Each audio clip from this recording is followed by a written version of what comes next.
Welcome to Hurrdat Sports Radio. What I've loved about Dylan is he loves football. He loves to talk football. He's unbelievably kind. You watch him at the basketball game the other day. He's taking pictures with kids and not in a selfish way, but in a caring way. It's the same intangibles I see with a lot of the guys that we have. You know, we want to recruit really good people who love football. This is not a, hey, what's in it for me type place. You've got to come here wanting to be great at football, wanting to be great in the community, and wanting to be great in school. And your parents have to want that. You have to want that.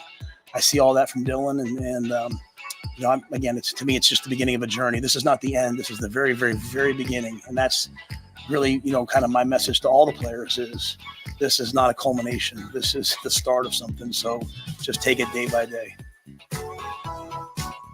Good morning. Welcome in to Hurrdat Sports Radio. I'm Ravi Lulla. Andrew Rogers here with me. What's going on, everybody? What's going on, man? It is a Thursday morning. I'm not gonna lie to you. I'm gonna be straight up. I try to be straight up with you guys as much as possible. I'm dragging ass a little bit this morning. It was a late night for you. It was that overtime Creighton game. Listen, I know nobody cares about the struggles of being, you know, quote unquote, of being a morning show host. Those 8 o'clock tip-offs that go long, that's a tough turnaround. Tough for hang me. for Ravi Lulla. It is. It's a tough turnaround for me. Although 8 o'clock is your dinner time, so how actually late is 11 o'clock to you? So usually I am in bed before that. 11 o'clock is your 7. I'm definitely home before 11 or 11:30 as it was last night. We will get into the Creighton game. Their loss to Villanova for sure. We've got a terrific show for you here on AM 590 ESPN Omaha, ESPN Tri-Cities. Of course, as always, you can join us on Twitter, YouTube, and Facebook. But today, it's the day after signing day. We have a lot of Matt Rhule audio. He said some really interesting stuff. I actually thought his press conference was a little shorter than I was expecting. It was just a brief 36 minutes. It wasn't, I thought he might go a full hour talking about guys, but no, just a nice little 36-minute for Coach Rhule. He seemed like he maybe missed talking to the media a little bit. The opening segment was 7 minutes. That's true. Yeah, his opening statement was extensive for sure. I said segment. Yeah, statement. I'm too much of a radio. I would say we say the opening segment way too many times. Opening statement. Opening statement for Matt Rhule. So we'll get to some of that audio. Of course, we will also get to Mitch Sherman. He's joining us at 8 o'clock from The Athletic. It's Thursday, which means we got to talk to our guy, B. Edwards, Brian Edwards, our Vegas insider, see if we can make a little money this weekend. And our third and final guest of the day will be Michael Bruntz, the Husker 24/7. We love talking to Bruntsy, so those will be our guests for today. And you know, I have a curveball for you today, Robbie. Each guest that we have on, I have a Christmas question for him to end the interview. I love it. I love to hear it. Hurrdat Hot Seat as well will be today. So got a jam-packed show for you. Of course, always room for our beloved listeners on the show as well on the Warhorse Sportsbook Hotline, 888-638-4876. Or we've already got a lot of Andrews popping off in the chat already. Not only do we have an Andrew, we have a Roger. Like, this is great. Yeah, we've got an Andrew and a Roger and an Andrew Rogers. You don't get a lot of duplicate Ravis in the chat. No, not too many. Not quite. You know what? I got to tell you, man, you're the one and only that I know. If we were streaming in Mumbai, maybe, but which technically we could be. We had a listener in the Philippines yesterday. Is Ravi as common as John in Mumbai? Not quite. Rajas. Okay. Raj is like your super common name. Ravi's common, but it's more like is it more of like a Nick? I'm trying to of a Chris. think. No, that's too common still. I would say an Alex. Yeah, maybe like an Alexander or a Jacob. Like it's not a weird name, but it's not as common as like a Joe or a John or an Andrew. Apparently, you calling me basic? I'm calling you common. There's like the rapper. All right, good save. That is what we've got on tap for you here today. But we got some really interesting stuff yesterday about the recruiting class. But before we dive into that, there are some things, and I kind of wanted to lead off with this, with the quarterback room, because Obviously, some really great news with Dylan Raiola signing, with Danny Kaelin signing, even as provided depth. Yeah, even as I think critical is probably the right word that I've been of Danny Kaelin throughout his high school senior year. I do think that is an important signing for Nebraska to get him into the class. And so that was really great. On the other side of things, last night we find out yesterday evening, I guess it was confirmed last night, Chubba Purdy going into the transfer portal. And it also sounds like what seemed like a sure thing done deal yesterday, how things change within the minds of 18 to, I guess, in Casey Thompson's 25-year-old, like 29-year-old. I don't know how old he is. He's on the Chris Wenke plan at this point. Mm-hmm. Seems like Casey Thompson will not be joining the team now. From the latest that I'm hearing, I'm not totally sure what changed. You're completely bought in on that? I was yesterday. Well, I was bought in yesterday that he was going to be there. What I'm hearing today and last night was that doesn't seem like it's going to happen. So the reason I may push back on that, okay, yeah, absolutely, is when Dylan Raiola committed. Mm-hmm. He days before he committed, he tweeted a photo of purpose out, the definition of purpose.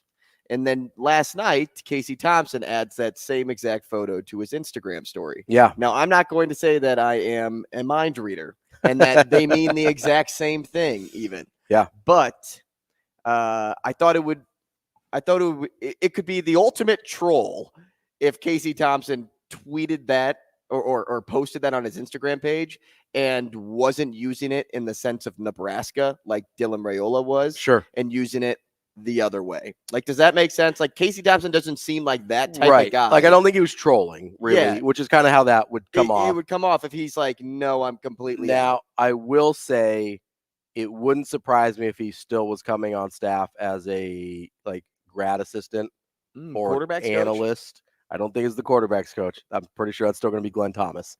But it doesn't seem like he's going to play this year, at least not for Nebraska. Well, so that's okay. And I didn't think he was going to play this year anyway. Not like play, but you don't think he's going to be on the roster. Player. Yes, I don't think he's going to be on the active roster this year, which is the way it was heading. It wouldn't surprise me if he still is involved in some capacity. And that's a good point and something to keep an eye on. Because the whole look, let's be completely honest. Mm-hmm. Dylan Raiola is starting. He's your starting quarterback. Yeah, absolutely. Even though Chubba Purdy is gone, mm-hmm. I'm not overly worried about the room because you can still add a few pieces that you need to provide depth. Yeah, absolutely. You can get the guys in there that are okay with being competitors in practice, and if God forbid you see a similar situation as you saw this year, maybe find the field. But Dylan Raiola is going to be your quarterback. So even if Casey Thompson were in the room, he wasn't going to be the quarterback. Right. And I think that's why I liked Casey Thompson as an option for depth, because he does have experience actually playing high-level college football, but I don't think there would have been an expectation on his part to actually compete for a starting job. Now, maybe that's where the disconnect came in, is maybe he still did want to compete, and it's like, hey, bud, we kind of just want you here as a mentor. But there are options out in the transfer portal still if Nebraska wants to bring in a guy that is more of a depth piece. There's some guys from the FCS level that are in there that maybe want a chance to prove themselves. Hey, look, I still like a little Matthew Sluka action. You do love Matthew Sluka. You've been on that train the whole time, which I got to give you credit for. There's some random guys that maybe have, like Matthew Sluka, as you mentioned, he's a senior, so he'd be more of a sort of stopgap, just emergency. You wonder if he maybe wants a chance to play. But you've got a guy and I don't know anything about this guy except for what he was coming out of high school, Sam Jackson from Cal. He's a redshirt sophomore, or was a redshirt sophomore this year. So that kind of would maybe fit Coach Rhule's multiple year type guy and say, hey, he could come in and compete for a starting job there. Bryson Barnes from Utah is another example of a guy that would kind of fit that mold as well. So you've got there's a Chandler Morris from TCU.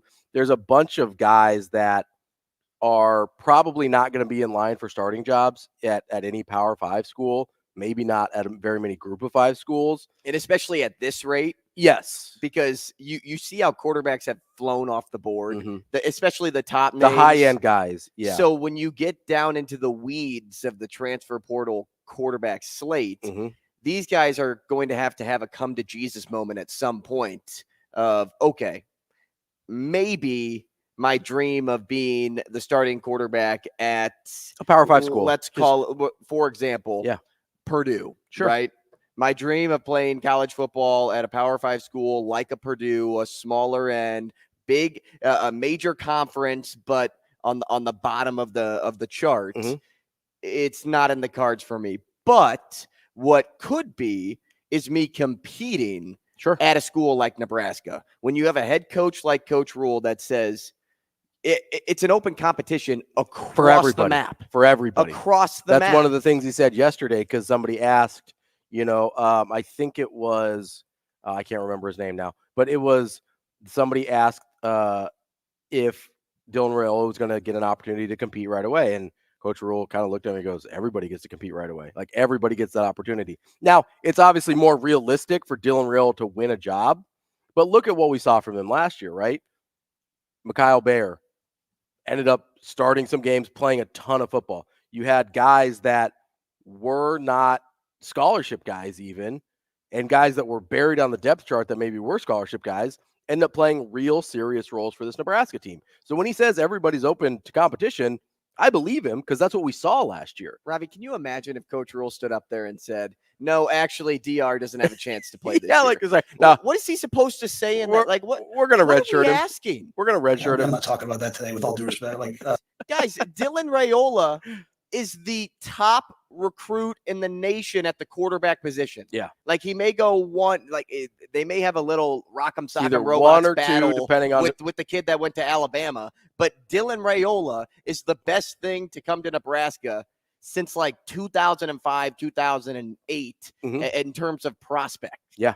Okay, I can't remember. When did Marlon Lucky come? Was it so Marlon Lucky was, I believe, class of 06, and then Baker Steinkuhler was also a 5-star. He was 08. So both of those. So I was around the neighborhood for both of them. Dylan Raiola is playing next year. That's it. There is nothing in the room right now that is preventing Dylan Raiola from taking the first snap against UTEP. Yeah, nothing at all. I think there will be another quarterback added to the room. It might be like a guy that got kind of name dropped early because he had the connection to Rhule back at Baylor because much like Casey Thompson, he's been in college forever. Jerry Bohannon is one. He's coming from South Florida. That would make sense a lot in that kind of Casey Thompson, mentor. You're probably not going to play unless something bad happens, like somebody gets injured, whatever, knock on wood. We hope that doesn't happen. But hey, you're kind of there for depth and experience, and maybe you want to be a coach someday. That would be that. And then, like I said, you wouldn't believe how many former 4-stars are in here as redshirt sophomores that just never got a chance.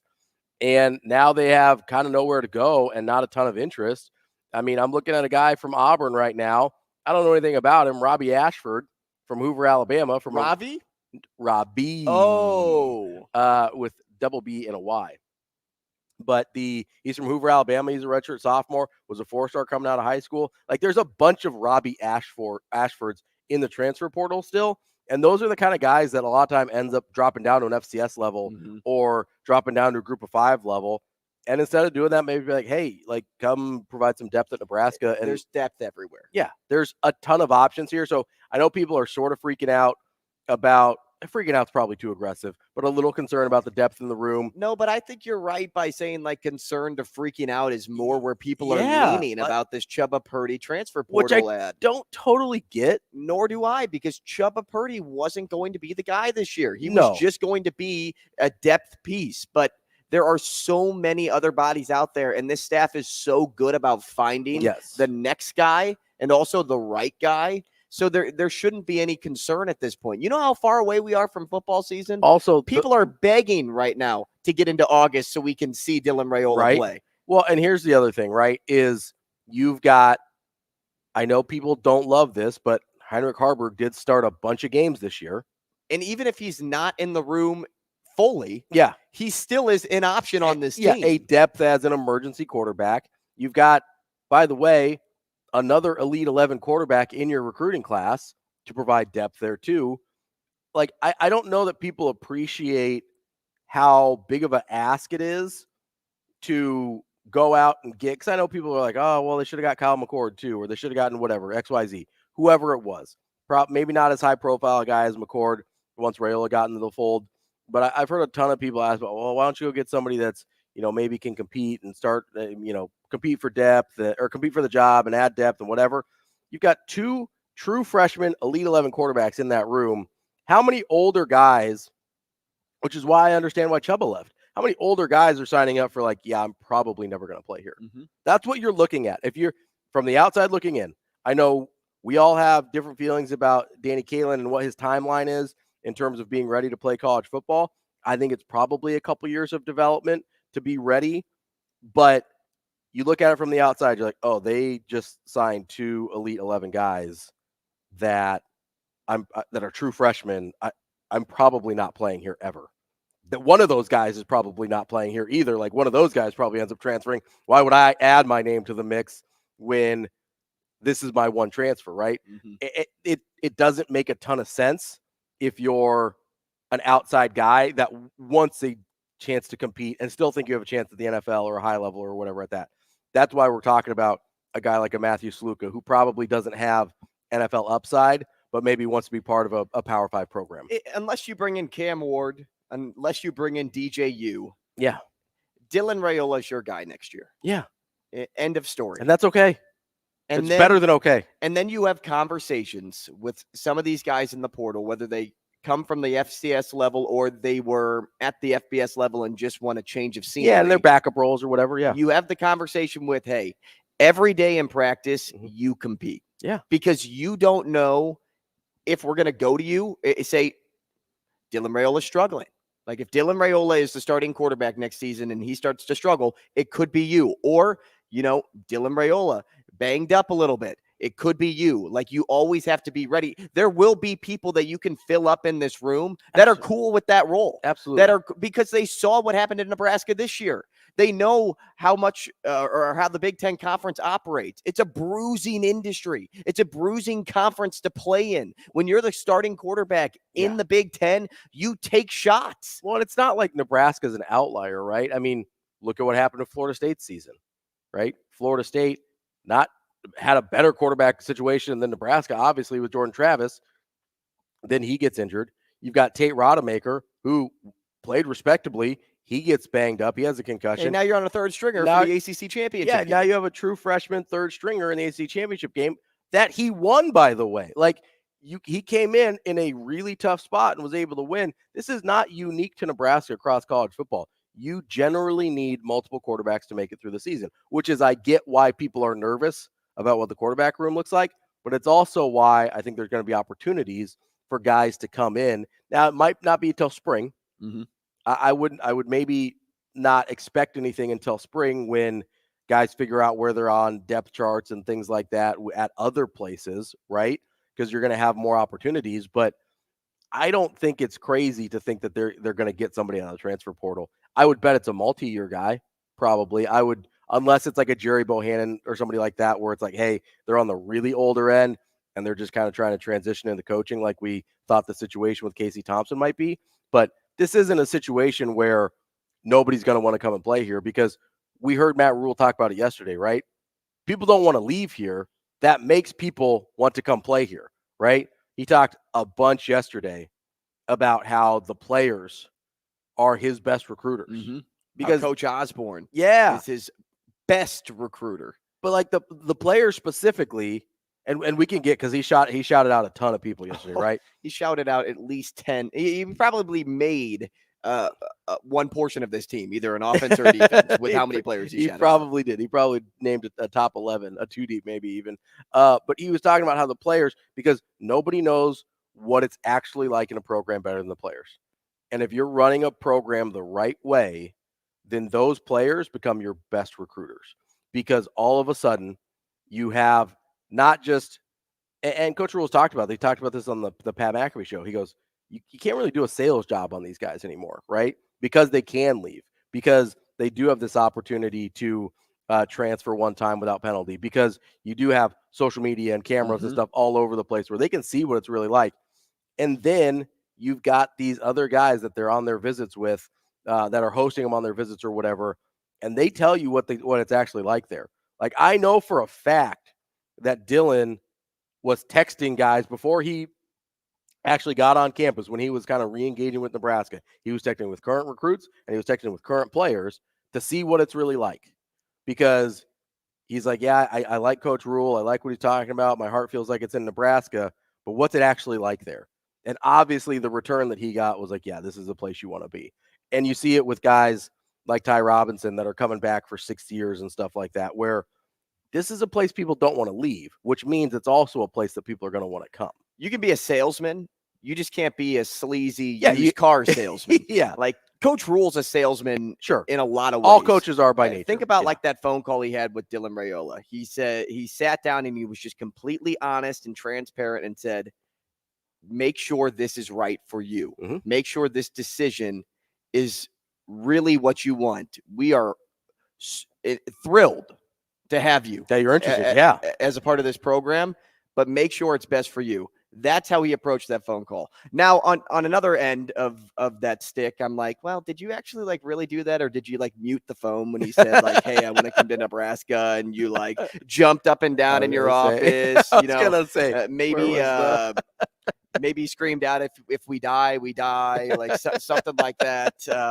Like that seems a little more down the right alley for that phone call, but maybe Coach Rhule was professional the whole time, and it never really considered the idea of hitting that mute button. I imagine one of those situations where he kind of gets his spiel out and he goes, hey, Dylan, like, make sure this is the right place for you. Make sure you're serious about this, all this stuff. And then as soon as they hang up the phone, you get the explosion. You get the celebration. It's like those movies where as soon as you hang up the sales call and you nail it, you just lose your mind and everybody's celebrating.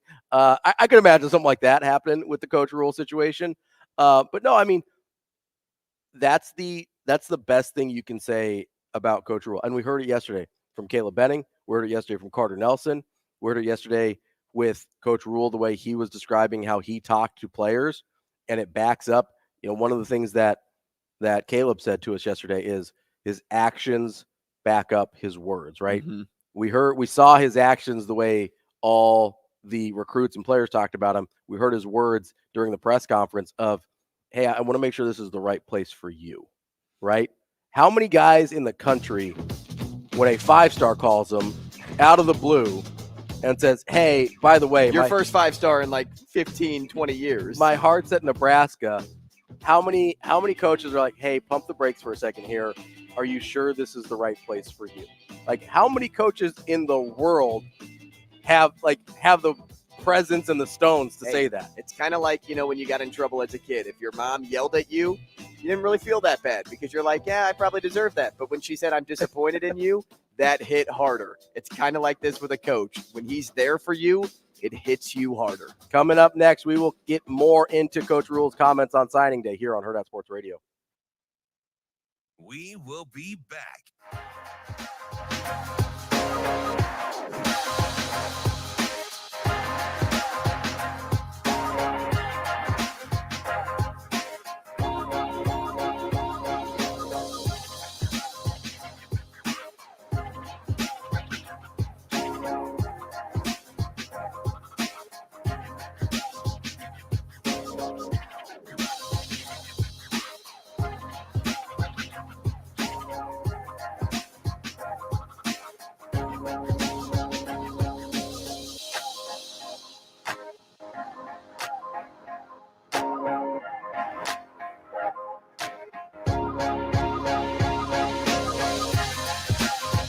We will be back.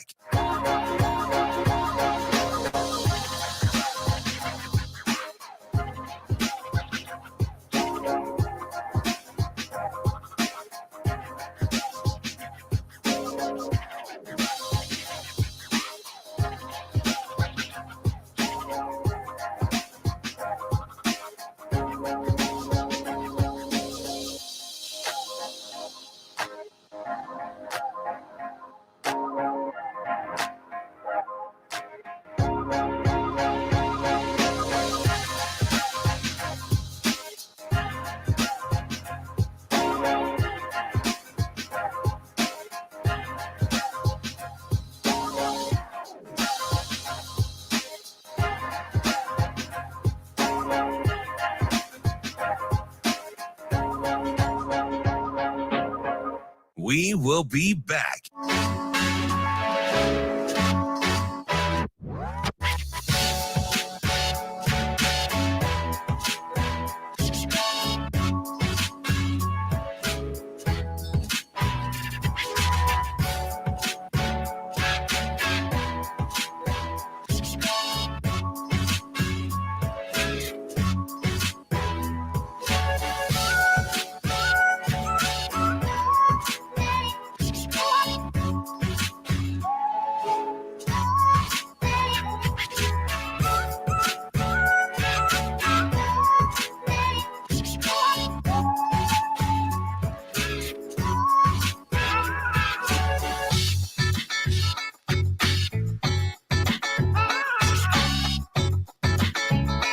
We will be back.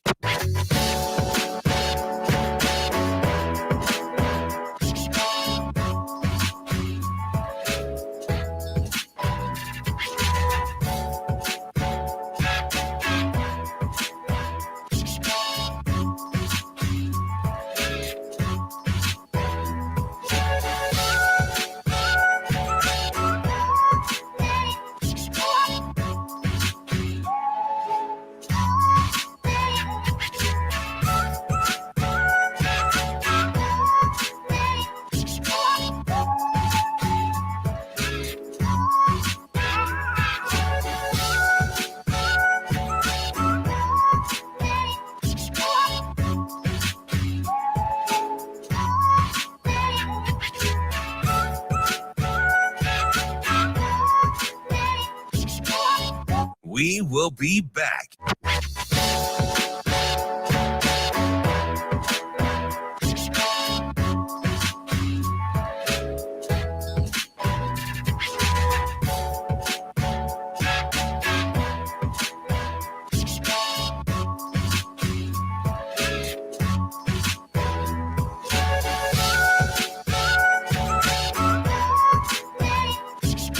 We will be back.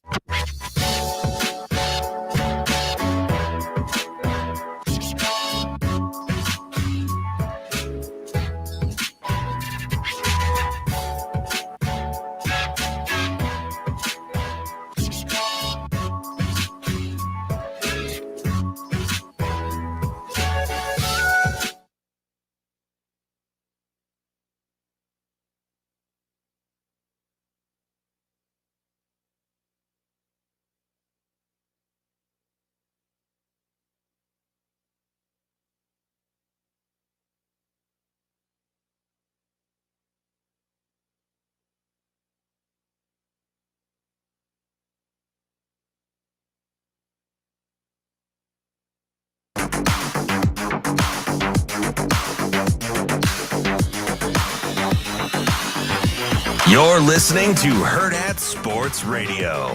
One of the crown jewels, one of the key recruiters for us is the city of Lincoln. I think when people come here, they're blown away. And so when we can put them at the Kindler Hotel, when we can show them the Scarlet Hotel, when we can take them to eat at JTK or Casa Bovina or all the different places that we utilize, to me, it makes coming to Nebraska that much more real. And so I'm grateful. Our fans, as we all know, our fan base is second to none. And it's something that I think our families, they feel. It's hard to send your kid from Florida to Nebraska. It's hard to send your kid from all across the country. And one of the major questions I get is, Coach, how's my son going to be treated here?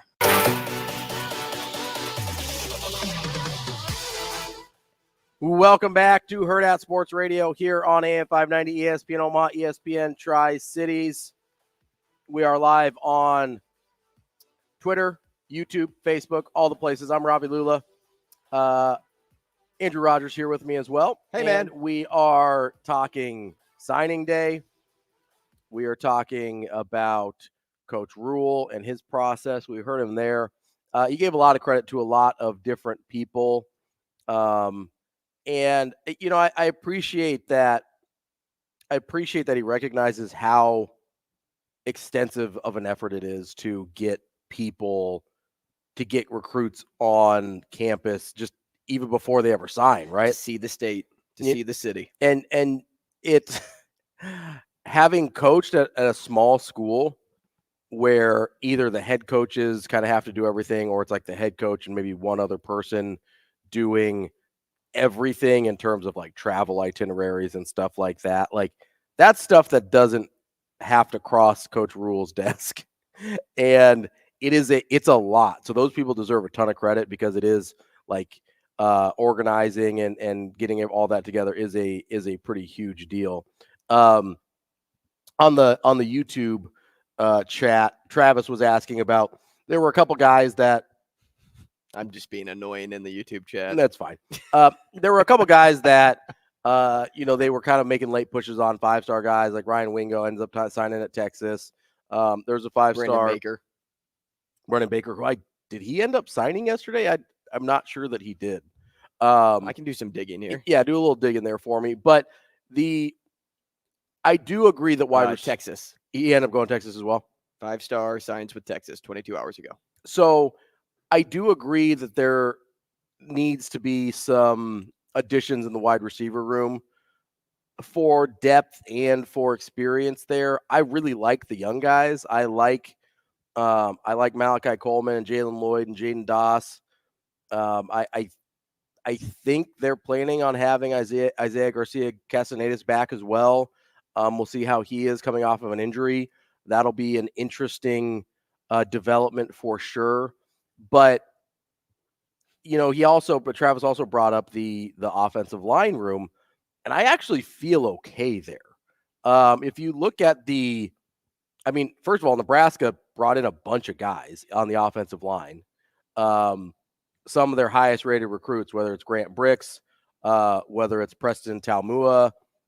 You've also obviously got the Ruggiero kid from Las Vegas. You've got Gibson Pyle. You've got a bunch of offensive linemen in this class to go on top of, and I forgot a couple of guys, Jake Peters, Landon Davidson as well, to go on top of the young guys you brought in last year, your Sam Sledge, your Gunnar Gatula, your Brock Knutson, your Mason Goldman, your Justin Evans Jenkins. That's 5 guys right there. I think I named at least 6 more out of this class. Not to mention, you still have guys coming back in Teddy Prohaska. You've got Ben Scott's coming back. They're not sure. He said he's not sure about Ethan Piper yet. Mm-hmm. And that one's an interesting interesting comment, because he said Piper, he could play or he'll be a coach for us. Yeah. And I just kind of like slid it under the radar there. And the first person I thought of was Casey Thompson. Yeah. After he had said that, I'm like, well, if Ethan Piper can coach for them, sure as heck Casey Thompson can coach for them. You would think so, right? But you got Bryce Benhart coming back. Right. I actually feel, reasonably good about that offensive line room. Am I crazy?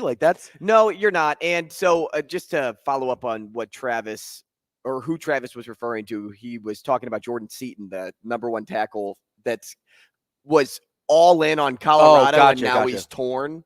And look, Nebraska, I believe, has reached out to him already and can make a push for him. Yeah, absolutely. And I'm sure they would take him. Absolutely. Because if you look at Colorado in terms of how they built their roster so far, it's embarrassing. Yeah, it's a joke. How many commits they have right now, Andrew?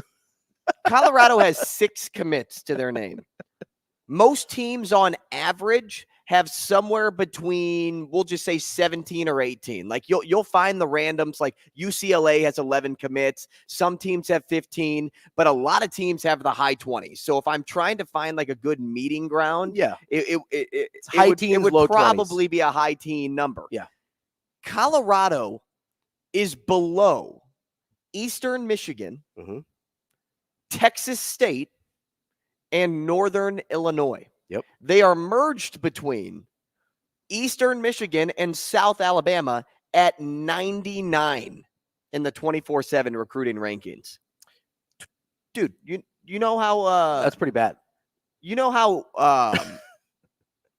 how much you should focus on high school recruiting when you are a college football team? More than Colorado is. You can't just go into the transfer portal and expect to do this every year.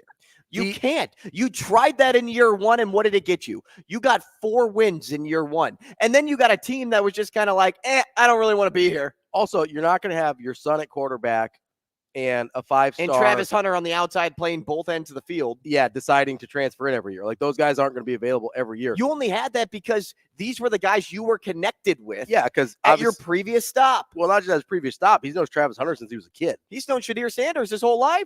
He has, accurate. But yeah, I get it in the sense of, if you're a high school kid and you see the way that Deion has treated these guys as disposable, why would I want to sign up for that? It's the exact opposite. And listen, I'm not even saying it won't work, because it might. He might have a year. He might have a Mel Tucker year where the transfer portal hits just right, and he gets a Kenneth Walker, and he gets just enough guys in just the right spots that it's able to pop off. I've been saying pop off a lot in the last 4 days. I don't know why. Hey, pop off, man. It's like big. You're in the Gen Z mode. Yeah, I don't know what's happening. Well, yeah, it's bussing. Mm-hmm. What is that? Purple drink? Yeah, we're spilling the tea. It's the purple drink. But I'm not saying it's never going to work. What I am saying is it's incredibly difficult and incredibly unlikely that you will find sustained success recruiting that way. Just in the transfer portal. And that's why Coach Rhule is so adamant about doing it the way he's done it. Because is it a quick fix? No. Is it a long-term fix? Yes. And I am all for the long-term fix over the quick fix. We've seen flash-in-the-pan seasons. Mike Riley went 7-0 to start a season, for God's sake. I'm over the quick, oh, hey, let's just turn this thing around. What's that? Travis says, just don't do a desk pop. That's a really funny reference to an underrated movie in The Other Guys. But not to get distracted. Yeah, I know. The talking the point. YouTube just always has me. But it is not I'm over the quick fixes.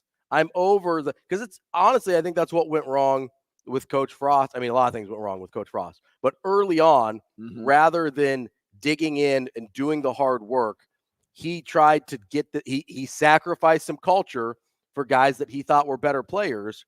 And we saw how that ended up going. He tried to rebuild the culture in year 3 or year 4, and it was too late, right? There was too much that had gone wrong at that point.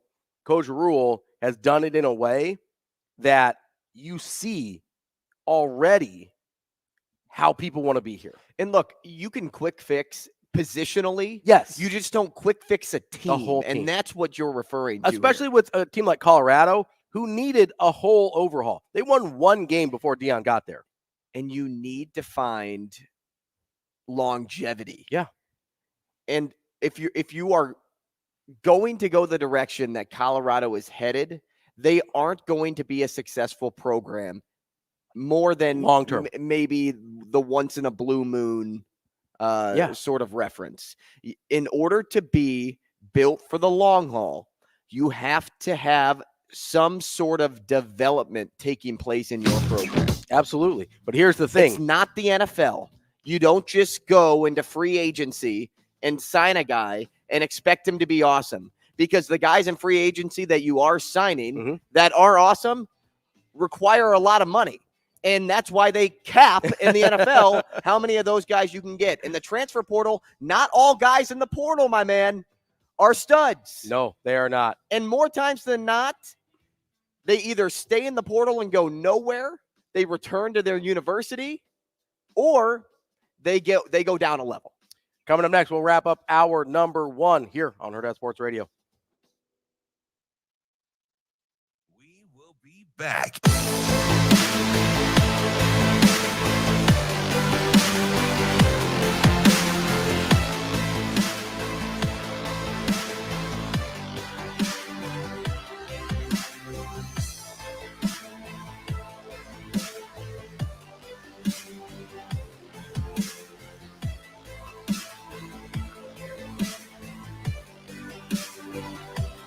Player in Creighton men's basketball history, Dr. McDermott.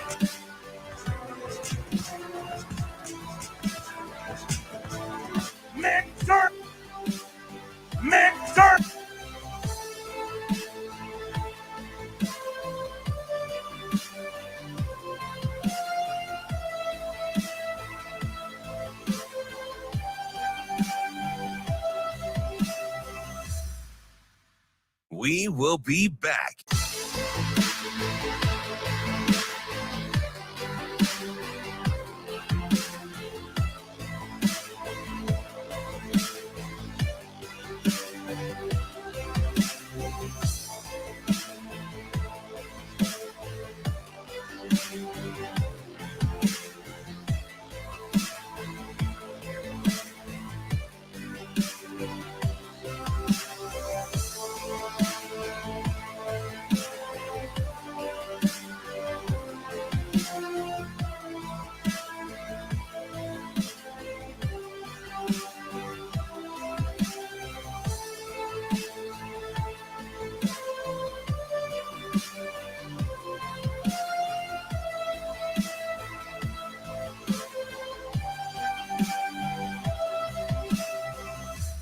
We will be back.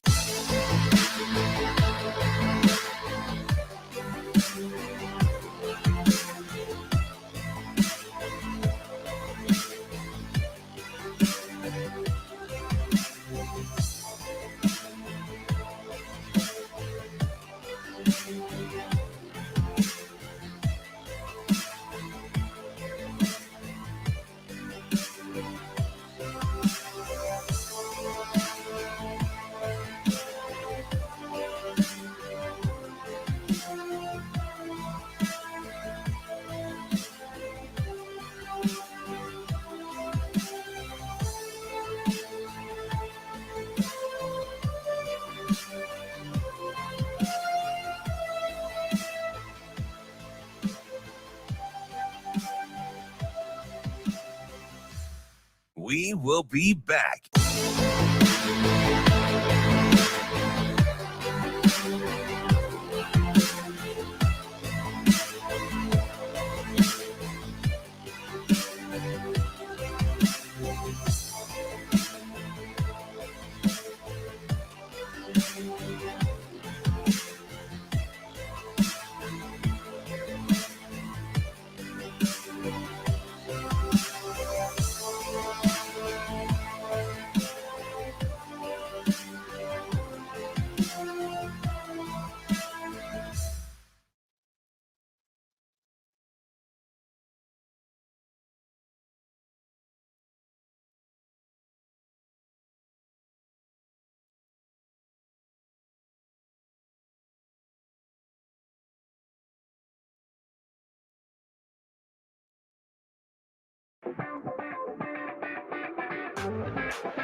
You're listening to Hurrdat Sports Radio. Ladies and gentlemen, the time has come to recognize the most decorated player in Creighton men's basketball history.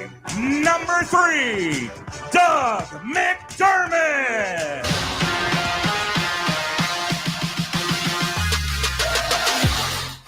Wrapping up hour number 1 here on Hurrdat Sports Radio. I'm Ravi Lulla. Andrew Rogers here with me. We are on AM 590 ESPN Omaha. We're also on ESPN Tri-Cities in central Nebraska. And we are, of course, on Twitter, YouTube, and Facebook as well. Wanted to switch gears a little bit here real quick before we talk to Mitch Sherman at 8 o'clock and talk real quickly about some local college basketball last night. Nebraska and Creighton both on the court yesterday. Nebraska snuck by, escaped a North Dakota team. down 10 at half. Down 14 early in the second half. They were able to come back and win. I think the margin ended up being like 9 or something. I'll be honest. The final score was 83-75. Ooh, 8. I was close. But if you were playing the prices right, you wouldn't have won. That's true. I went over. Shoot. The price is wrong, Bob. No, that's not what he says. Oh, that's the TV version or the radio version, as it were. So Nebraska is able to get a win. And listen, North Dakota's a real solid Summit League team. You probably would have liked to see them not fall behind by double digits the way they did, but came away with a victory, which is the most important part there. And then on the Creighton side of things, obviously they played Villanova, had a really tough loss, which we can get into a little bit. But I did want to kind of start with the Doug McDermott retirement. Not retire. Tell us about your goosebump moment. I mean, okay. So Shane, go ahead and play a speech real quick. It's only about a minute.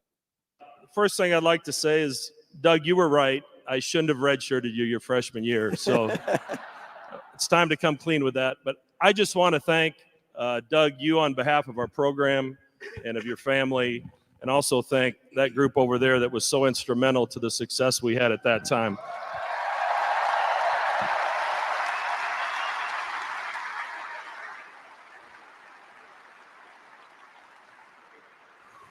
Wow. I'm speechless right now, guys. I think you can hear the emotion in my voice.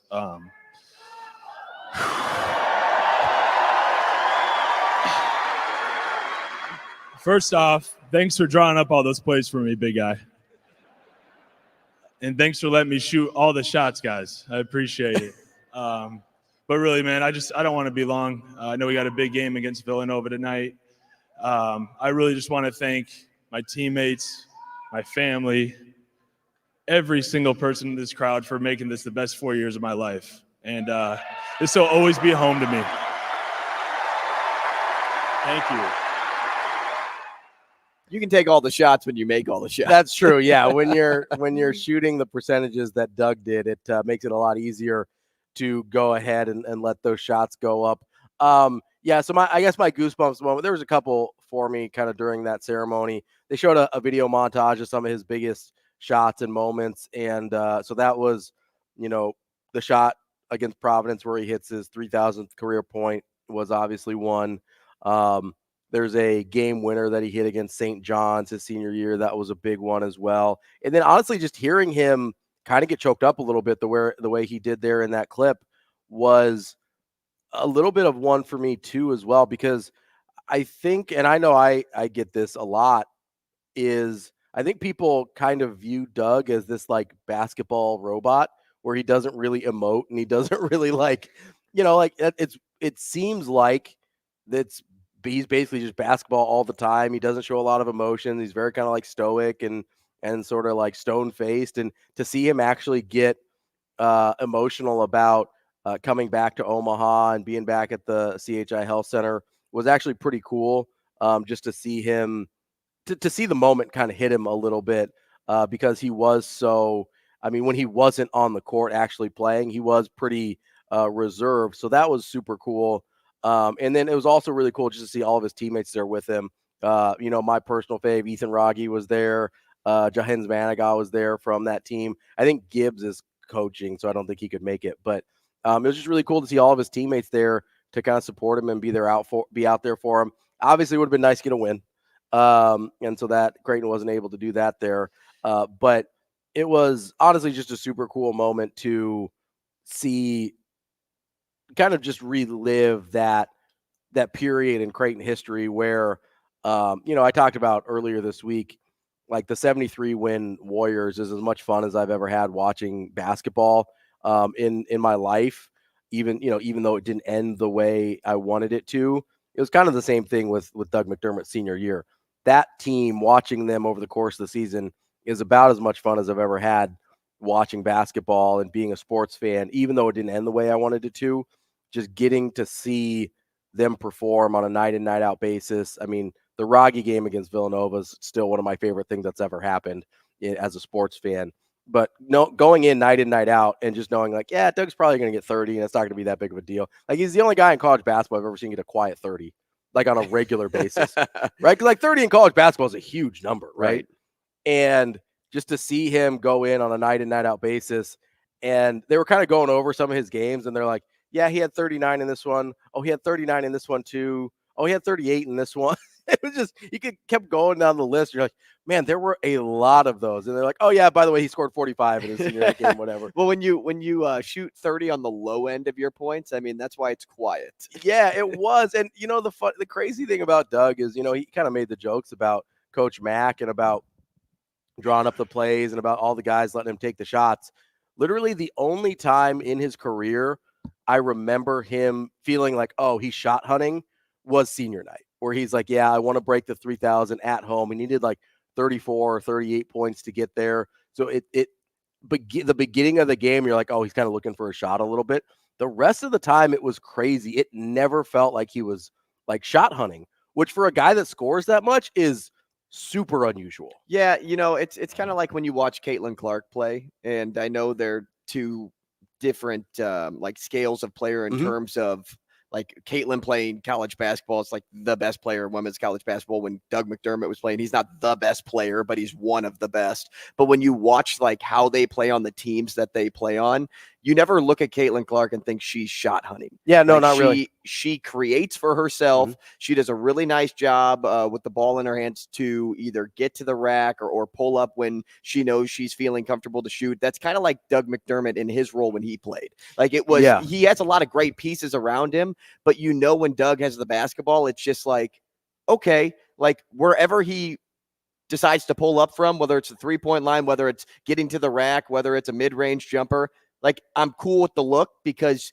that that's a comfortable shot for Doug to take. Well, and you trust his decision-making, and that's another big piece to that. Transitioning into what we saw last night, one of the things that I thought was really missing from Creighton yesterday was some of the decision-making.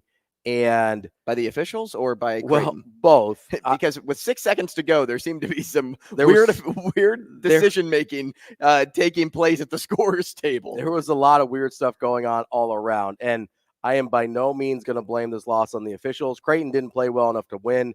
They had opportunities to make game-winning plays, and they didn't. They had opportunities to. Alexander had a drive at the end in OT that's a layup he makes. We'll call it 45 times out of 50. Sure. Yeah. I mean, he makes it a ton. He had made it in overtime already. Shireman had a couple opportunities. He had a bunch of missed free throws. I think they missed 5 of their last 7 free throws, including 2 front ends of a 1-and-1, which is basically like missing 7 out of your last 9 free throws because you don't even get the opportunity on the second one there. They were sloppy at times. The offense was super stagnant, but it felt like, and I know they run a different type of offense now than they did when Doug was there, but it felt like at different points in the game that either Trey or Baylor or mostly those two, Ashworth to a certain extent, even Farabello some, where they were just kind of dribbling and playing ISO basketball and not really letting the game come to them, trying to force the issue. Now, Villanova deserves credit there because their defense was stifling. They played really, really good defense. But you saw moments where Creighton was moving the basketball and being a little bit more active on the offensive end where they got really good looks. They couldn't, for whatever reason, seem to tap into that consistently. Part of that's probably on them. Part of that's probably on Villanova. So I want to start there with the loss. Like because the officiating was super weird, especially at the end of regulation. No, that's the only point I wanted to talk about the officiating was when they go to the scorer's table and it's a clear shot clock violation on Baylor Shireman. Yes. That it should have been Villanova ball with 6.5 seconds left. With 6 seconds to go. And I'm like, okay, well, if that's not the call, then it's clearly off of Miller if that ball touches the baseline. But the ball did not touch the baseline. So then Miller saves it, and then it's a Baylor Shireman game-winning 3 that's taken away. And then the next play, Trey Alexander gets the inbounds. He's going to the rack. Looks like he probably travels on his shot attempt because it didn't touch anything. And I'm like, did people just like swallow the whistle in this moment? Yeah, in a really weird way. So basically they got it wrong at every turn, whether it benefited Creighton or whether it benefited UConn. I don't understand a world in which Creighton got the ball back with 3.3 seconds. That's hilarious. That didn't seem like a viable option based on the things that had happened. And so basically what it seemed like they decided was that it wasn't a shot clock violation, which it certainly seemed like it was, that the ball didn't go out of bounds, which it didn't seem like it did, and that the 3-pointer by Baylor Shireman wasn't going to count because they had already decided the ball went out of bounds. And none of his 3-pointers counted yesterday. It's true. Ofer yesterday. He actually snapped a 58-game streak of making a 3-point shot. And, the one that didn't count that would have been a game winner, he also had one at the very end that looked like it was going in. Dude, just came up short. And that was just front iron. So Creighton fell, obviously, in overtime to Villanova. But despite that, still a really cool experience seeing Doug McDermott back in Omaha, getting his jersey retired. So even with the loss, it was a pretty cool night. And Creighton has some things to work on. Oh, absolutely. They absolutely do. Coming up next, our guy, Mitch Sherman from The Athletic here on Hurrdat Sports Radio. We will be back.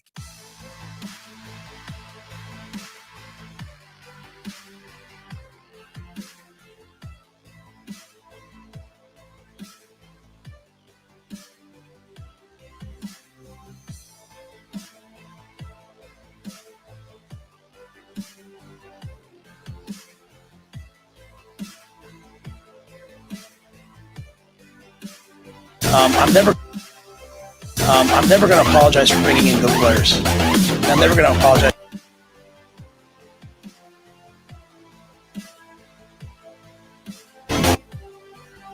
No. I'm never going to apologize for bringing in good players. I'm never going to apologize for bringing in competition. We live in a day and age now where everyone's still trying to find the best, and so that's why I respect Daniel so much for the decision he made.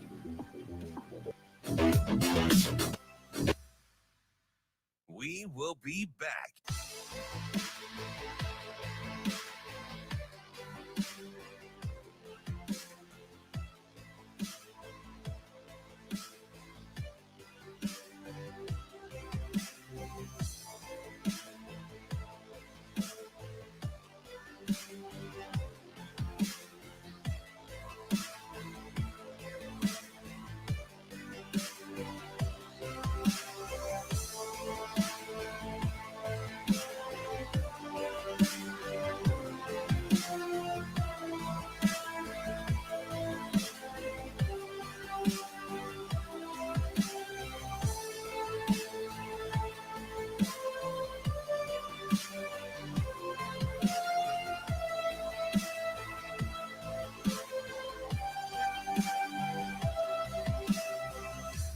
We will be back.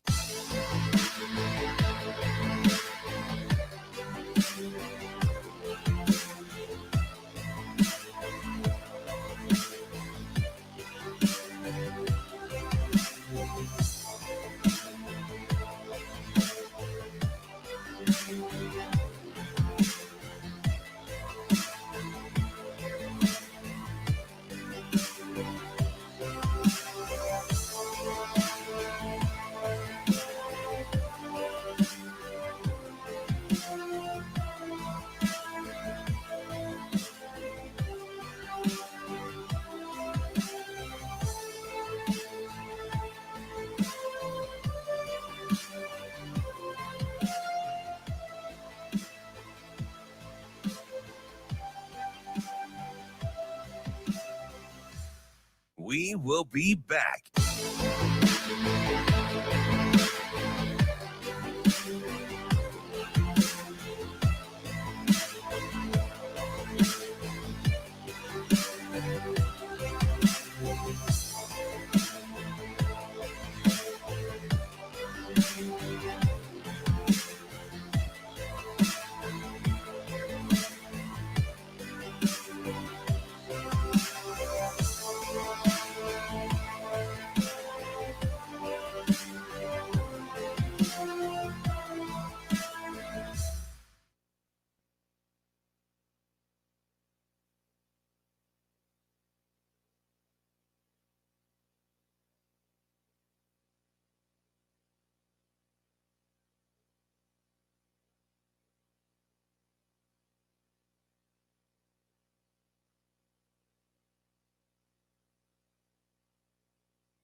Welcome to Hurrdat Sports Radio. I'm never going to apologize for bringing in good players.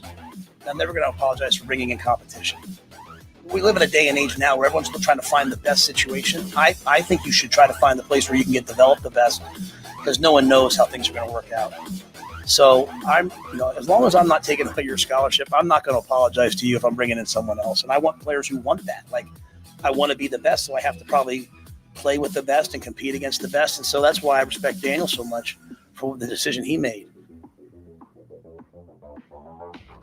Kicking off hour number 2 here on Hurrdat Sports Radio. I'm Ravi Lulla. Andrew Rogers here with me. We're live on AM 590, ESPN Omaha, ESPN Tri-Cities. Joining us now on the Warhorse Sportsbook hotline is our guy, Mitch Sherman from The Athletic. Mitch, how are you today? I'm well. Robbie, Andrew, how are you guys? Good morning, man. Good to see you. Morning. We are doing well, coming off of a big national signing day for Nebraska. I know you've been covering Husker football for a long time. What, I guess, the Callahan years had some really good signing classes as well. I don't know if you go that far back. I guess, where does this kind of rank for you in terms of like off-season excitement levels that we've seen at Nebraska? It's up there. I think just the Dylan Raiola, that one little narrative itself is in the top 2 or 3. It's hard to think of something that was more monumental than that for Nebraska to sign this quarterback. And it's not just that he's, a top 10 player nationally or was the number 1 prospect in this class for much of the cycle. It's that he's been on the radar for Nebraska for 2.5 years. I think that, and that he's named Raiola. I think that all bundled together makes that singular event of him committing on Monday and coming back into the picture last week and then signing yesterday. It was all just such a whirlwind thing because 2 weeks ago, we were not thinking about Dylan Raiola. We weren't talking about it. And I truly believe that neither was Matt Rhule. The only connection that stayed within the Nebraska program to Dylan was his uncle. And I don't know that we'll ever hear. I mean, maybe if Dylan makes it to New York someday as a Heisman finalist, and I'm not setting that as the bar that he needs to reach, but if he wants to do that, that's Heisman fine. or bust. Yeah, that'd be a good story to cover. Maybe at that point, the questions would get probing enough with Donovan. Donovan is not super forthcoming with just like revealing personal details. Matt Rhule is, and Matt Rhule will tell you pretty much anything that he's thinking, at least as it fits his strategy, his communication strategy. Donovan Raiola's communication strategy is different than Matt Rhule's, and while he has opened up some in his second year in the program, and I think is a friendly guy when you talk to him. It's not that he, and certainly he is with recruits and with people that he meets around the program, but he's not. I don't know that we'll ever hear from him exactly how he felt through this process. Like, honestly, from the time that Dylan committed to Georgia in May up until last Sunday when he's calling Matt Rhule and Dominic Raiola is making phone calls to former players from his era to gauge what they think about the Nebraska program and what's happened in the 6 months that they've kind of been out of the loop. The only guy who stayed connected was Donovan, and he's a closed book when it comes to that. And it'll be really interesting to see if we ever find out exactly, were they playing the long game? And did he think all along, we just got to wait this thing out and wait until signing day comes and we're going to get back in with Dylan? I don't know the answer to that, but I tried to answer every other question that I could with the piece that's out today on The Athletic about how Nebraska pulled this off. Yeah, Mitch, I wanted to bring up that piece that you wrote on The Athletic. I think you just tweeted it out about an hour ago on The Athletic. So if you're not a subscriber, you absolutely should be. But what were some of the things that you did find out, some of the tidbits that you did find out about how this came to be? You mentioned Dom kind of reaching out to former teammates and things like that. What were some of the little nuggets that you were able to uncover that were the most interesting to you without obviously spoiling your piece there? No, I'm happy to spoil it. Go subscribe to The Athletic anyway, but he's going to spoil it. Well, I can't get into the details of 2,000 words, or we'll be talking for an hour. But Dominic, at the same time that Dylan reached out to Matt Rhule on December 10th, this was a week ago Sunday, Dominic was doing his diligence behind the scenes, and he connected with some former teammates, and one of them is Damon Benning, who of course well and have talked to about this on the show. I heard it driving in my car one day last week, and it got me thinking to talk to Damon. So thank you for that that little kick in the pants. And Damon shared some of the things with me that he shared with you, and we talked for quite a while about what Damon and Dom talked about on that Sunday. And it was interesting to hear how, as their conversation developed and progressed, that, Damon texted Matt Rhule about it, and Matt Rhule responded with exclamation point emphasis. Like, yeah, man, I know. I'm hearing it too. Like, obviously I think Rhule had some kind of a sense that something might be going on from his offensive line coach. And, Dominic has talked to Jay Foreman. They were teammates at Nebraska in 97 and 98. Damon and Dom, their careers bumped up against each other. They weren't on the team at the same time, but Jay and Dom were, and they were close and have stayed close. And he was another confidant for Dominic through this process, and lended some advice. And he lended advice to Dylan too about the just the support system that he would have if Dylan did choose Nebraska. But not just on the coaching staff. Of course, he has his uncle on the coaching staff, and he has people like Jay in the community around Nebraska, around Lincoln, who are there for him if he needs something that, he doesn't feel comfortable going to his position coach or his head coach about, and he needs to talk to somebody outside the program.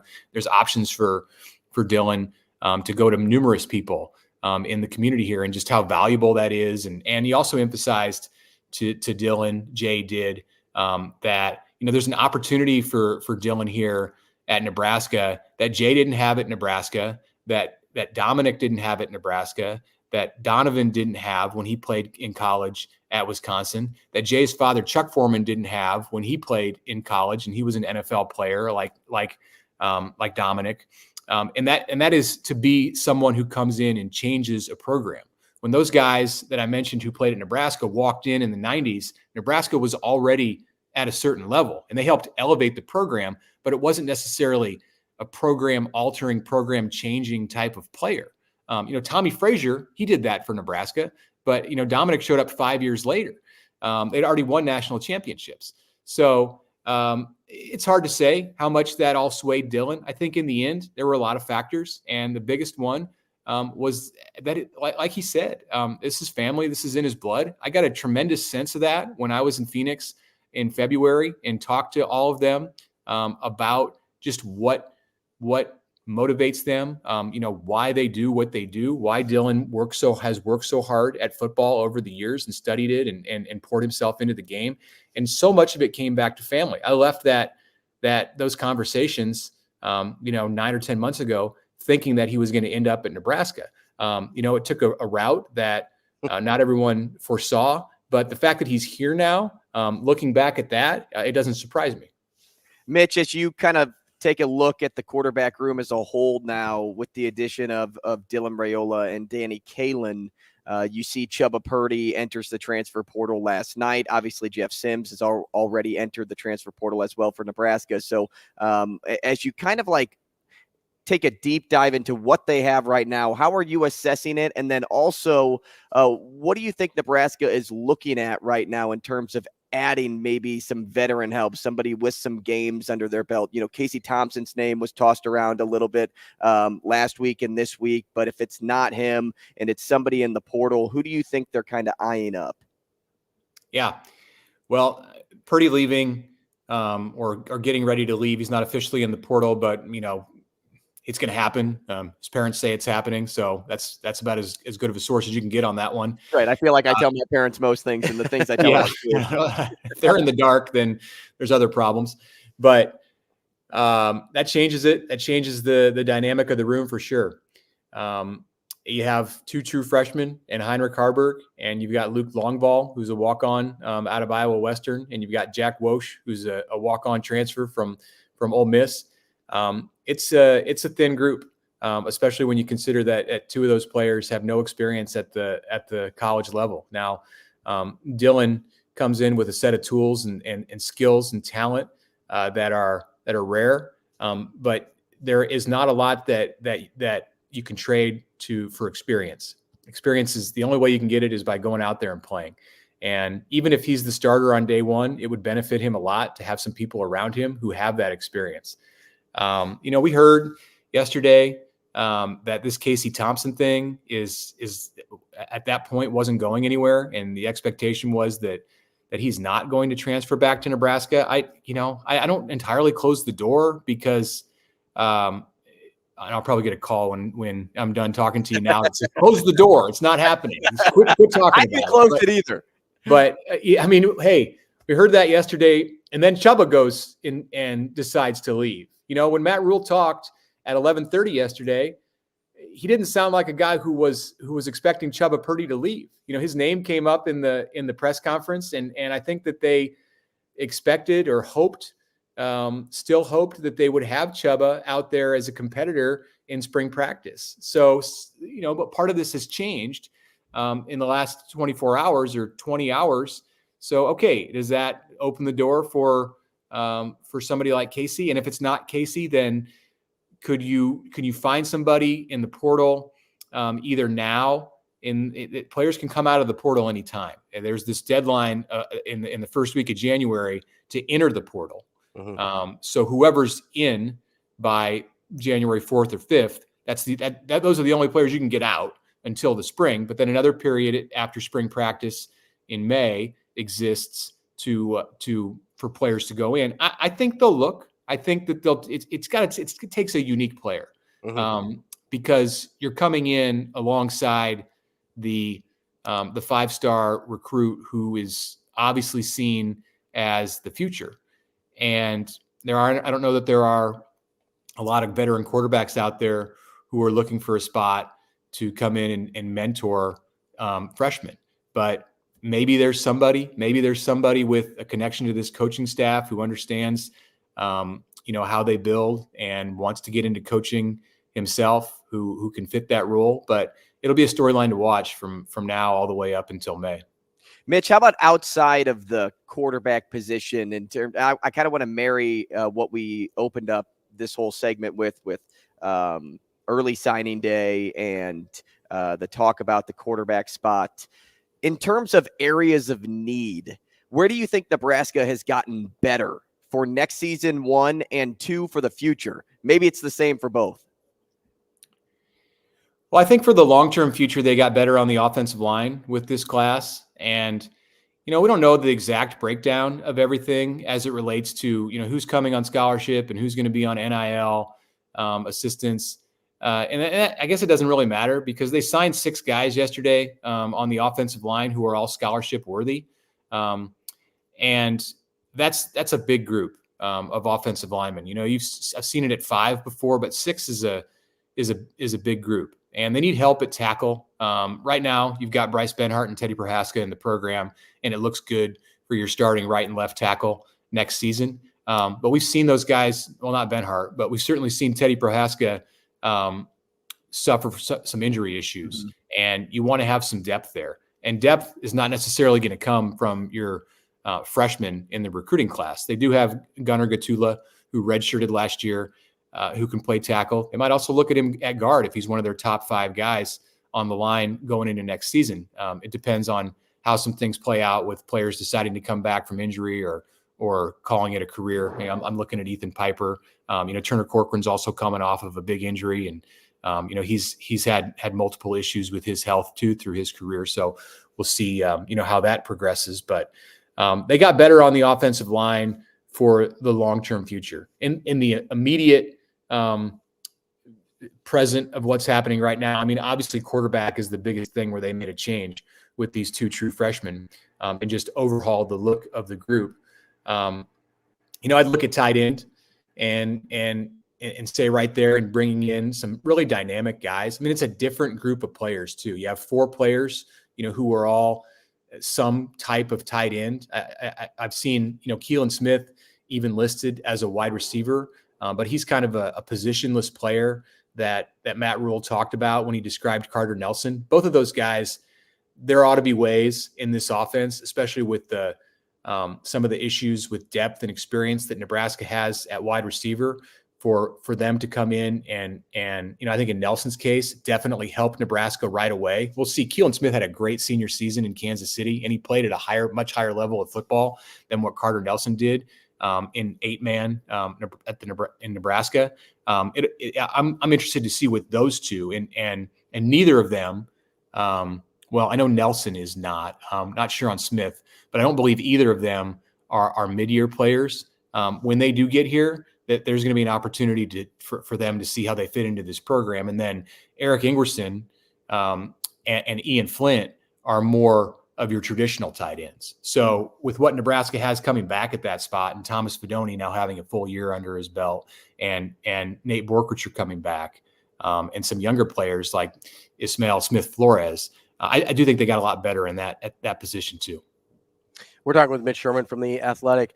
Mitch, you mentioned that offensive line group, and I'm fairly bullish on that group. They've signed, you mentioned the 6 guys in this class. They've signed 11 in the 2 recruiting classes that Coach Rhule has brought in. I guess my question for you there is, how much do you think that positionless type of mentality translates to the offensive line as well? Because I know, we've talked about it with the tight ends. We've talked about it. Coach Rhule talked about it with the defensive backs as well. We kind of have a lot of these guys. It's like, we're kind of worried about the tackle spots and we're not really sure here and there. Do you think they kind of apply that level of logic to, hey, we think these guys are athletic and move well and explosive, we're just going to put them out there? Like, how much do you think that applies to a spot like offensive line? Well, I think they cross-train those guys, and they want them to be able to learn different spots. But especially at tackle, tackle's a tackle. And, I think you can be a tackle and play guard, but I don't think you can be a guard and play tackle effectively, especially if you've got a quarterback who needs time in the pocket and needs to be protected. If it's an option attack, a straightforward downhill running game, that's a different story. But in a pro-style offense, if you're going to throw it 30 times a game, if you're going to have a quarterback like Dylan Raiola or Daniel Kalen, who is more of a traditional pocket-style passer, I think you need offensive tackles who can match up against those elite pass-rushing defensive ends and backers who are coming off of the edge. So you can't just take a good athlete who's a positionless offensive lineman and stick him out there at left or right tackle and say, okay, go do your job. They've run into some issues when they've tried to do that in recent years. But yeah, there's a certain element to that absolutely on the inside of the offensive line. I mean, a guy like Justin Evans-Jenkins, he's positionless as far as it goes across the interior. He could ultimately be a center when Ben Scott's gone. He can back up Ben Scott. If something happens to Ben Scott, I think Justin Evans-Jenkins can step in there, but he can also start for you at guard. And they may take a guy who's a future tackle in the program. This is something that Iowa has done a lot in building their great offensive linemen and offensive lines. And they'll take someone who projects at tackle and ends up turning into a first-round draft pick as a tackle, and they'll play him at guard when they're a redshirt freshman or a sophomore. And I could see Nebraska doing something like that, as I mentioned a minute ago, with a player like Gunnar Gatula, or even Grant Bricks as he comes into the program. I mean, Grant Bricks, eventually he projects as a tackle because of his athleticism and his length and just the way that he can move. But as you get him ready, if he's somebody who can help you and you can put him at guard and he can move people in front of him, then great, put him out there.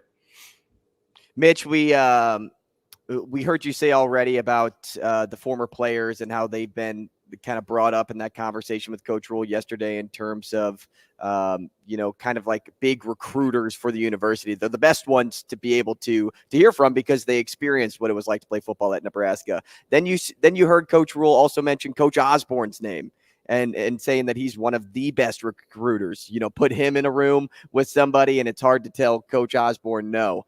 And I just think that was a cool piece because as the conversation went on during that press conference, and a listener pointed this out to me. You heard Rhule say, we took a lot of safeties who we hope will rush the passer. We want to be the fastest team out there. And that's a lot what Coach Osborne did in the early 90s. I mean, just how much do you credit Coach Rhule for being a lifelong learner and seeing that, hey, Coach Osborne made something work at Nebraska, and I think I can recreate it? Yeah, I mean, one of the things about him that's great is that he doesn't close any doors to give himself opportunities to grow and to learn and to make himself better as a coach and a leader. I think a lot of people in various aspects of football or sports, they want to take a side. Often there's two different factions. There's two ways to see it. And, Matt Rhule, I've seen over and over this first year at Nebraska is, he wants to be able to capitalize on everything that's available to him. And, if there's two camps and there's two ways of seeing things, like he's going to try to get both of those, take the positive elements of both of those and improve the Nebraska program. So yeah, the Osborne way of recruiting and of being open-minded to different schemes and his offense changed through his years. Osborne's did. His defense changed and evolved through his years. I think you see elements of that with Matt Rhule. The defense that he ran in year one at Nebraska was considerably different than the defense that he ran when he was a young coach at Temple or when he was at Baylor. Some elements of it are the same, but he brought Tony White in. You learned from Tony White about what Tony wanted to do on the defensive side, and you saw the results in year one. It's exciting to think what year two can be in that defensive system because there should be a pretty big jump, and they're getting so many of the key pieces back. That philosophy of having safeties who can play like linebackers, it's something that Nebraska has used, of course, in some of its great defenses in the past.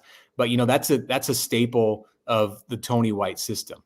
And you can see it in the way that they go out and recruit defensive backs. In both of these classes and in what they added somewhat in the portal last year, there's so many of these athletes on the defensive side who you put into that DB group. And there are 5 defensive backs in the system. So I get it. It's almost half of the defense. So you expect there's going to be a lot of spots used. But, they can, even yesterday on signing day, they just continue to add pieces to that defensive backfield. And it's like, does Evan Cooper just have carte blanche to be able to add more? He's Matt Rhule's talent evaluator, his top guy. So I get the sense like if he wants somebody, generally he gets that guy. Like he gets to pursue that guy. And they land a lot of them. So we're just starting to see the tip of the iceberg, I think, because most of the players who played in that secondary were veteran types. In 24, we're going to continue to see more of those young players emerge, and it'll be really interesting to see how all those pieces fit together. All right, Mitch, you got 10 seconds here. I'm going to fit this one in quickly. I have to get a Christmas question into you. In a Christmas karaoke showdown, which holiday song would be your secret weapon? For me to sing, that's not going to be a good idea in any situation. I don't know. I'll just go Silent Night, but I probably wouldn't be good at singing. Silent Night. I love it, man. Bringing the vibe down in the bar a little bit. Mitch Sherman, we appreciate it. Have happy holidays. We'll talk to you later, Mitch. All right. Thanks, guys. Same to you. See you, man. We will be back.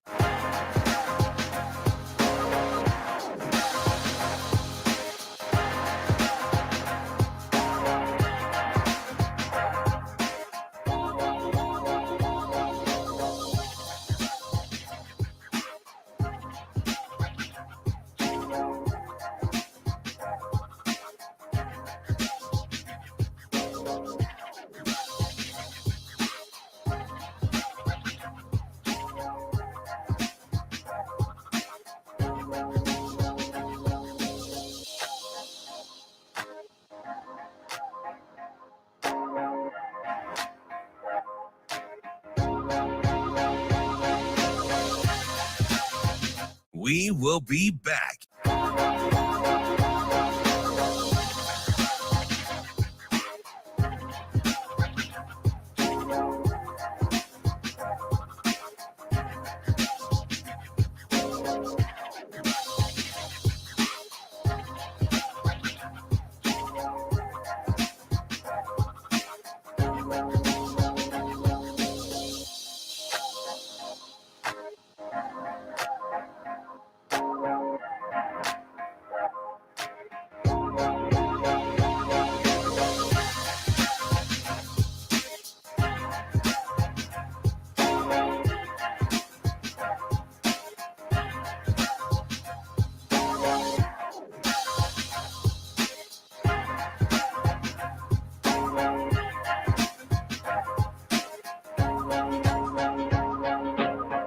We will be back.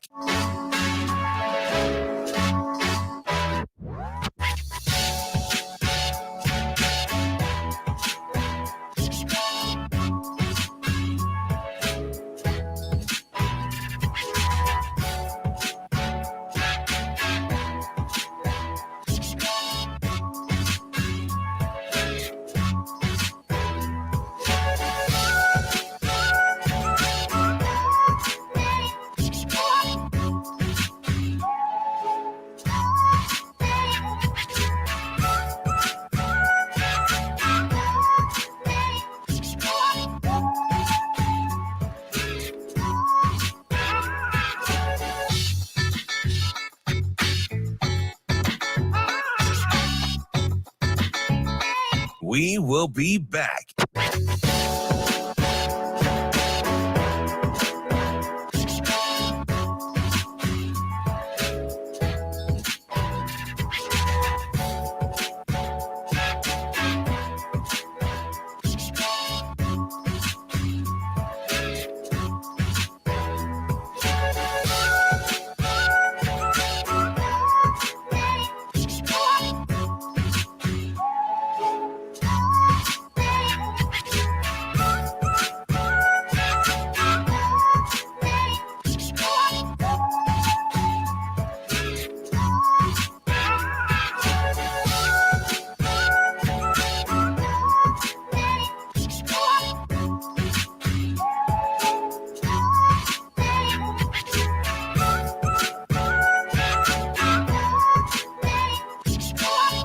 We will be back.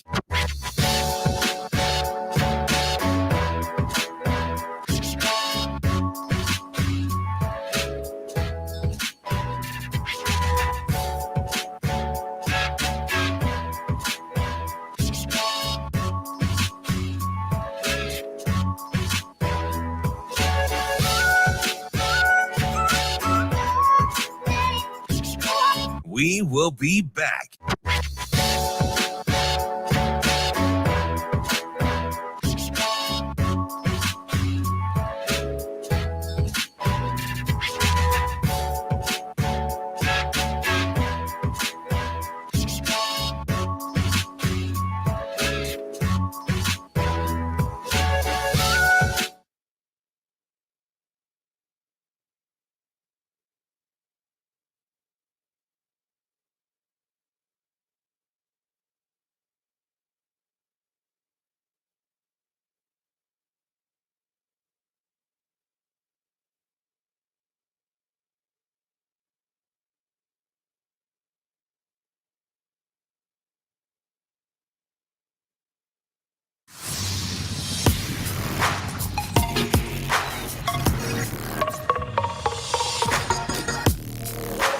You're listening to Hurrdat Sports Radio.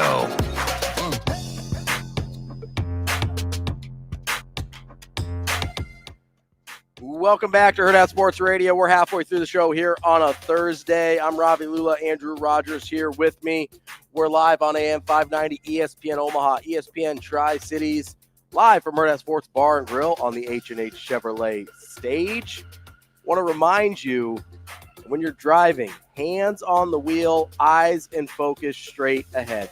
As the driver, you have one job, and that is to drive. This message brought to you by the NDOT Highway Safety Office. Wanted to hop in, change gears a little here, talk a little bit about volleyball, not necessarily what happened on the court for Nebraska. I feel like we covered that pretty well earlier this week. Yeah, you guys did a good job on Monday, you and Avery. But thank you. There's been a little bit of drama as of late, which we kind of caught it at the end of the show yesterday. But I'll let you kind of explain the backstory, because you read it off to me and I was like, it struck me really oddly. So former Husker, now Texas transfer, Kayla Caffey, shared some words for Whitney Launstein. And this was on her Instagram page, and it read, "Welcome to the side where we win championships," which is kind of like, okay, like a little bit of a shot, jab, but whatever. Yeah. And get loved on at the same time. Like, that's the part I bolded. Yes. So I'm going to read it again. "Welcome to the side where we win championships and get loved on at the same time." And so the only thing this could have any reference to is John Cook. That is the only thing. Because if you the only first, before, like, out of just in a vacuum, the only two things that could mean are like, hey, the fans don't support you or the program doesn't support you. And obviously, we know the fans. We obviously know it is not a fan situation between 92,000 at Memorial Stadium, between everybody showing up in Tampa. So that only leaves the program itself. And, I don't know John Cook's personality, and I'm not going to pretend I know how he coaches and how these athletes over the years have received his coaching style. But I do know the players this season spoke very highly of him. So that's why it initially came as a shock to me. Yeah, I agree. And listen, I know that there's been, I guess, some players in the past, and I know you've talked to some people that know players. They're like, yeah, he can be a little gruff sometimes. Mm-hmm. And, but I mean, I want to be totally clear. We've never heard anything in terms of like being out of line or over the line or anything like that. And so what I think it comes down to is kind of coaching styles versus personality types, right? And that's sort of the thing that I wanted to get into here, because there are, and I know this from being a coach, from being a player, you know it the same, whether it's men, women, boys, girls, kids, whatever, certain people react very differently to certain types of coaching, right? I mean, I have been, it's not just in coaching, right? There's in like personal relationships, in friendships, whatever, people react really differently to different approaches to communication. Like there are people, and you know them, I know them, I've seen it, where if you raise your voice at all, even if They you're shut not down. Yeah, even if you're not yelling at them, right? Just the act of raising your voice at all causes that person to shut down. They hear nothing else, right? So if you're a coach and you get a little animated, whether you're being disrespectful or like demeaning or anything, it doesn't even have to be that, right? If you don't react well to people who raise their voice, which by the way happens a lot in coaches. Coaches yell. That's kind of a very common thing. Mm-hmm. Half How the you time, get a point across I'll say sometimes. half the time it's just a practicality thing because it is often loud in the places you are coaching. Like that's honest to God. When I coached, I wasn't really like an angry yeller. The only times I would really yell is if somebody really pushed me to a point where I got to the point where I was angry enough to yell, which didn't happen very often. Mm-hmm. I mean, anybody who knows me, I'm not really a yeller, but 90% of the time it was a practical, these people need to hear me and it is loud in here. The only thing left to do is yell. So regardless of what the message is, a lot of times people don't receive that well. And I know like older people, especially, they'll be like, oh, kids are so soft, whatever. I don't know that it's a generational thing. I think fewer people in the younger generations respond well to yelling, but I don't know that a lot of people have ever responded super well to yelling. But I think the interesting part here is the perception of how Coach Cook came off to certain players that have spoken out, like Caffey or whoever, right? I don't know if it has, and again, it might have as much to do with the player and the way they receive information as it does the coach and the way they relay the information. And you know, here's another, here's what else I can say from the coach point of view. A head coach isn't meant to be your friend. Right. Their primary goal is to make the program successful. Mm-hmm. It's not always easy, especially with people of all different coaching styles and personalities, as Ravi was kind of pointing at with his take there. But do I think a coach should support an athlete's journey and be there for them? That's how I coach, so I think yes. But I also don't think it's a requirement because of how different coaching styles are kind of brought about. I also think the level at which you're coaching matters there too. And I also think it's important to note that coaching women and coaching men are two entirely different things. I can be hard on my guys at any time and they will receive anything, but that's also because they know it comes from a good place. But with women, I think you need to take a more emotional approach.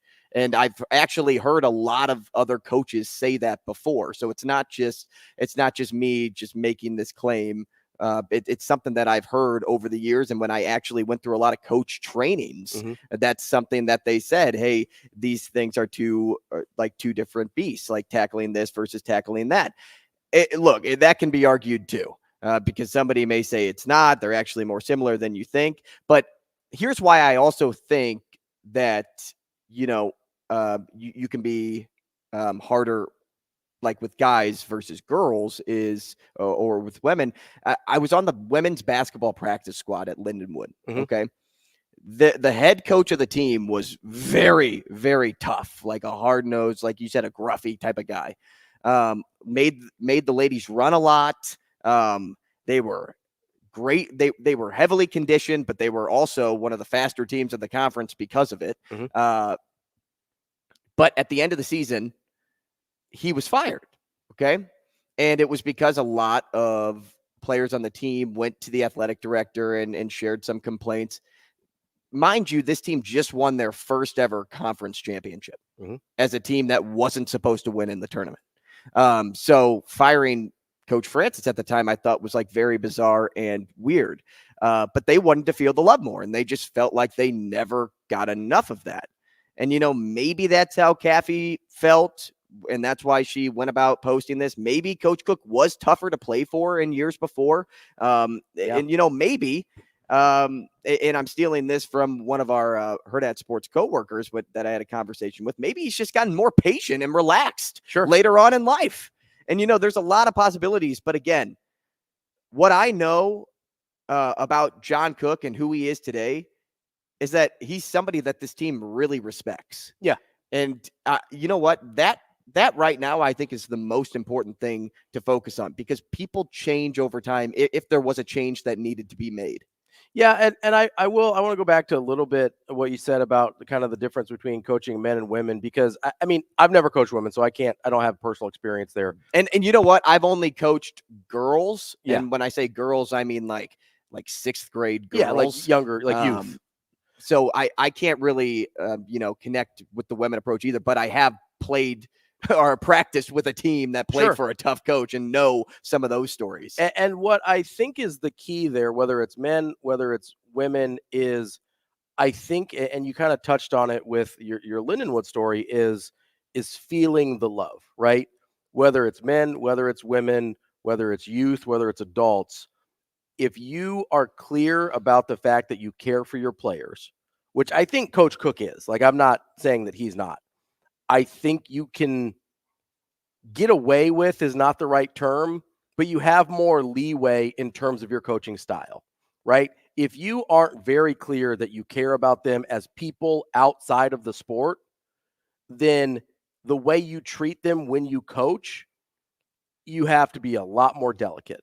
Whereas if you're crystal clear, they know without a shadow of a doubt that you care about them, that you love them, that you want what's best for them, not just in the sport, but outside of it as well, I think you can be a little rougher and be maybe a little bit more, yell a little bit more, a little bit gruffer than if you never show that other side of your personality and you never show that other side that you care about them. Because at the end of the day, men, women, adults, children, people want to be cared about as people first, and then you can get to the sports part of it. And to me, I think Coach Cook does a good job of that. I think from what we've seen from the majority of the players, he does a good job of that. But for whatever reason, Kayla Caffey obviously wasn't feeling that love. Coming up next, we're going to make some money, hopefully, with Brian Edwards, Vegas Insider. We will be back.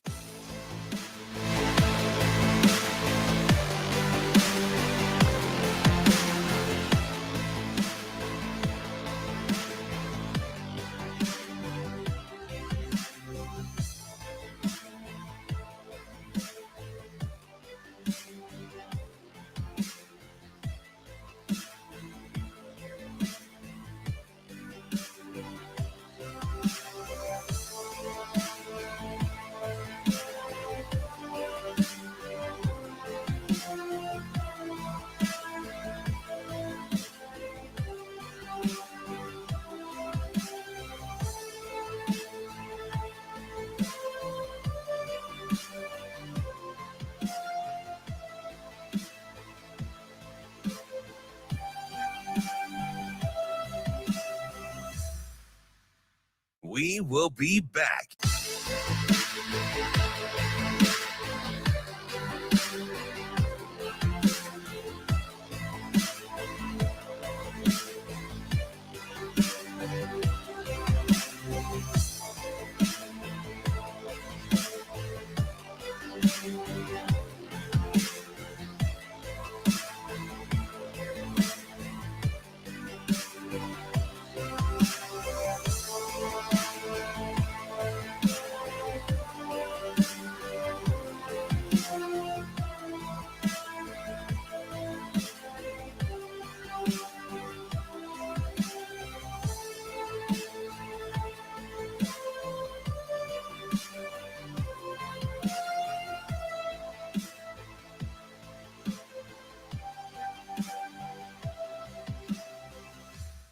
We will be back.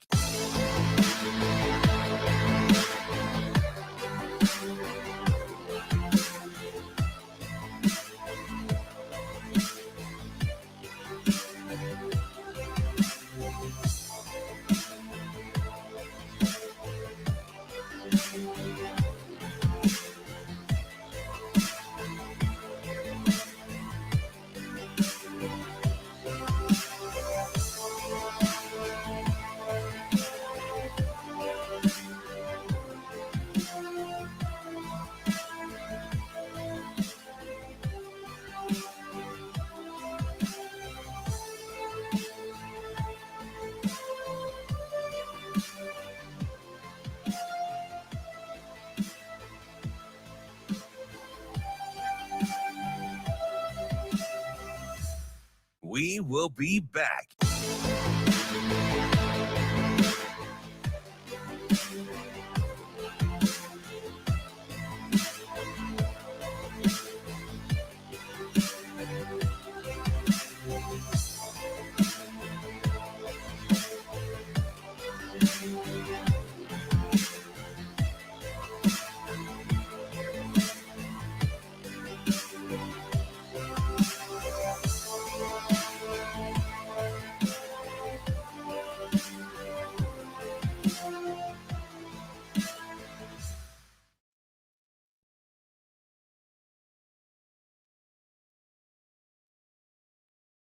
Were they using the cream cheese to butter the bagel?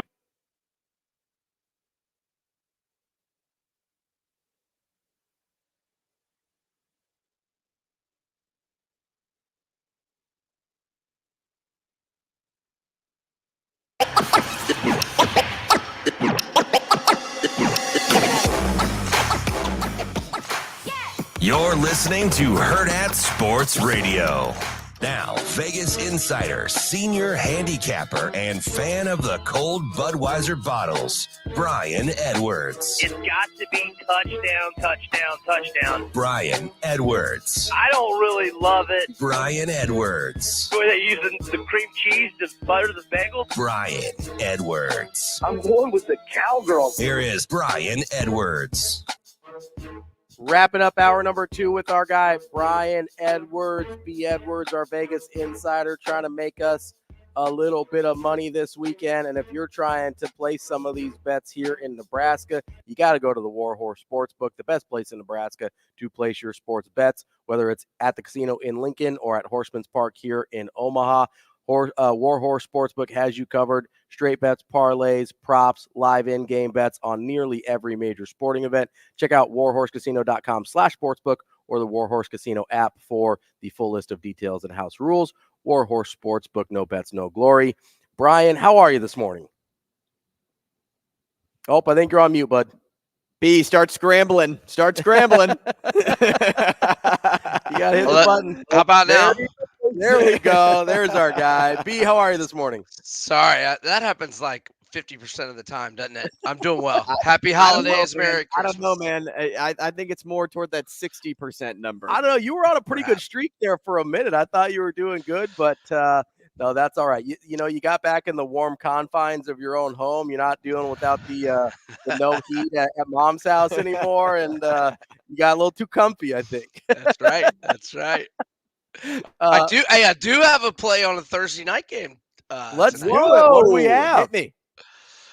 Yeah, I'm going to go Rams -4. I mean, you know, the home team's always at an advantage on Thursday night football with a short week, but especially so when they got to fly across the country and through multiple time zones. And the Rams are playing their best football of the year. They've won 4 of their last 5, and the only loss during that stretch was, you know, the overtime game in Baltimore where, you know, maybe 1 or 3 illegal hands to the back could have been called. But, you know, they're playing good football at home, 3 straight home wins, smashed Cleveland a couple weeks ago, win by 8 over Washington and cover.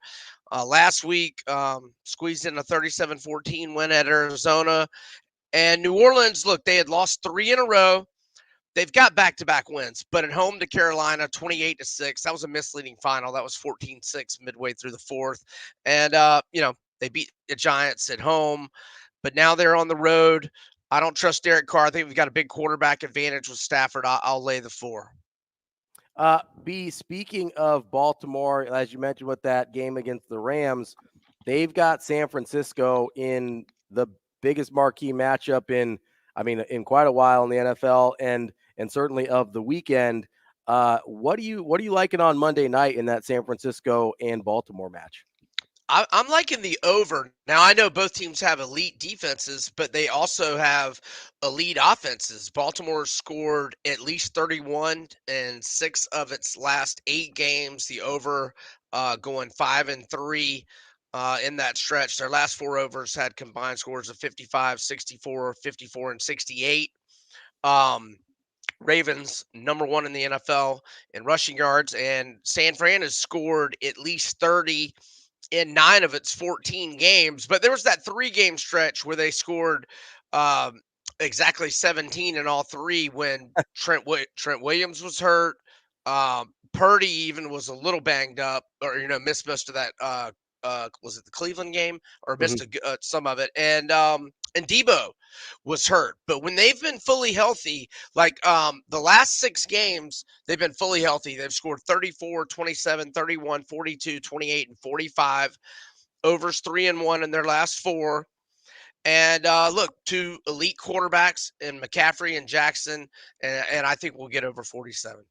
Now, B, one of my favorite teams to watch this season, and I was happy to see this guy get a new job in college football too, John Sumrall's Troy Trojans. You have them as a play on this list. Now, Sumrall, I don't believe, is going to be coaching the Trojans for this bowl game, so that could have some influence in the outcome. But as you look at it, you still like Troy as the heavy favorite against Duke on Saturday.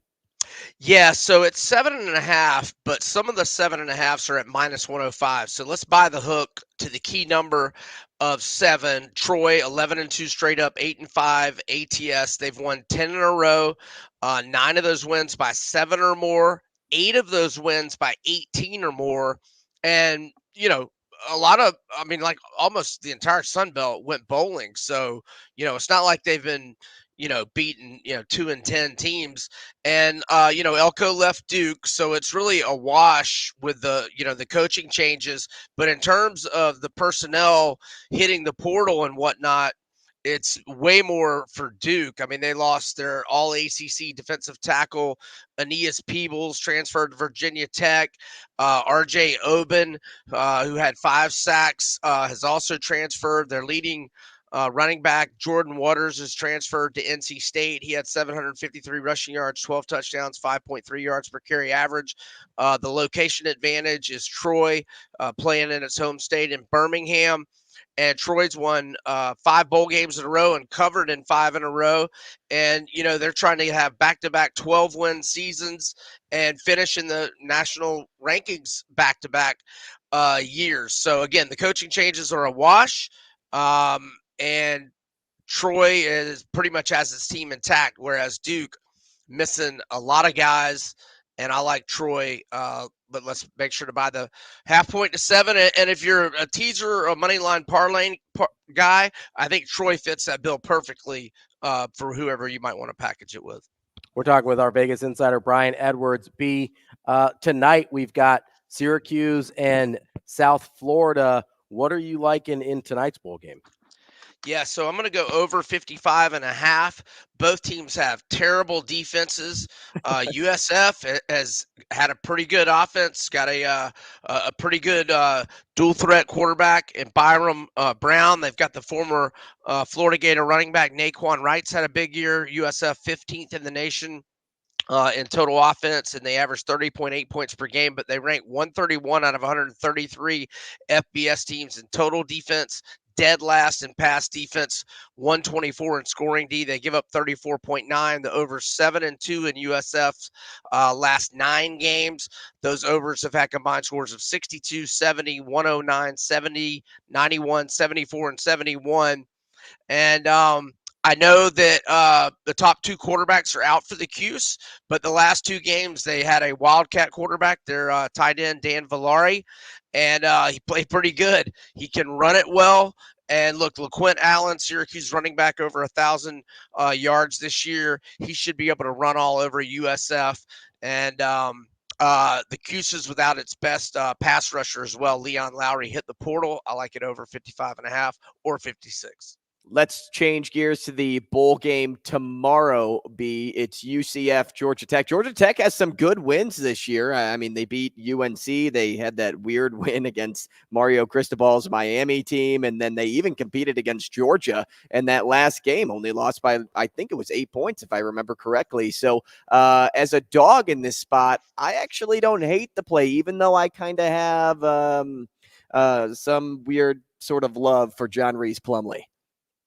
I like Georgia Tech, and it's gone up. I mean, I was liking it at 4.5 yesterday, but it's 5.5 or 6 now. And Georgia Tech's been an underdog 8 times this year. They're 6-2 against the spread with 4 outright wins. And down the stretch, their last 7 games, they went 4-3 straight up, 5-2 ATS to get bowl eligible. And Georgia Tech is motivated, man. They haven't been to a bowl game since 2018. And UCF, in its last 5 games as a favorite, they're 0-4-1 ATS with 3 outright losses. And if we go back their last 6 as a favorite against FBS opponents, so that excludes a win over Villanova, they're 0-5-1 ATS, their last 6 favored. And Haynes King makes a lot of good plays. So does John Rice Plumlee, but I like Tech catching the points. Brian, let's switch back to the NFL on Sunday. You've got a couple plays here. Bengals and Steelers. Bengals are 2-point favorites there.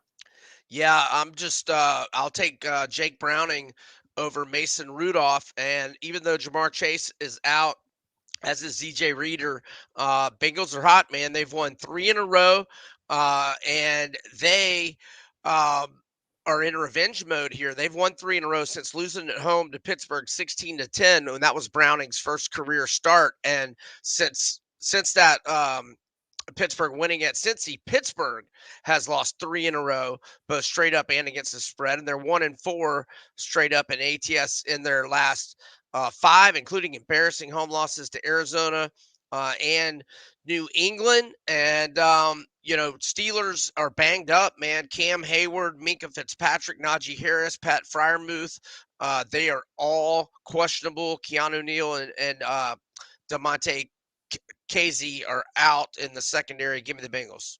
All right, B, I have a fun Christmas question for you. I've been asking the guests this. I've set it up for today and tomorrow. My question to you is this. If Santa had a side job during the off season, what do you think he'd do? Book bets? There he goes. There he goes. He'd be a sports bettor like us, huh? I was saying the other side of the counter, but either. Oh, okay. He'd be taking our money. Brian Edwards, our Vegas Insider. B, we appreciate your time as always. We'll be off next week, but enjoy your holidays, and we'll talk to you again after the new year. Merry Christmas. Happy holidays. Thanks, fellas. Merry Christmas, man. That's our guy, Brian Edwards, our Vegas Insider. Make sure you go check him out on Twitter and his webpage as well. That's B Vegas Insider, or B Edwards Vegas Insider. More of Hurrdat Sports Radio with Michael Bruntz coming up next here on AM 590 ESPN Omaha, ESPN Tri-Cities.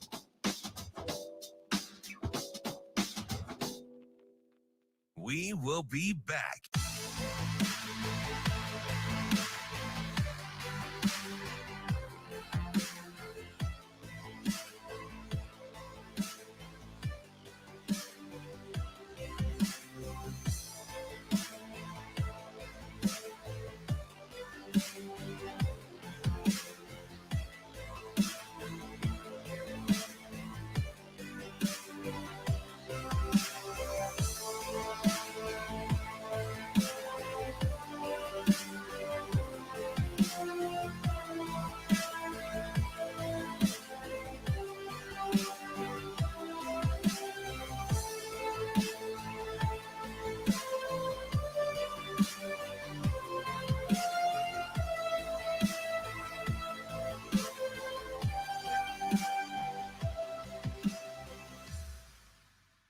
We will be back.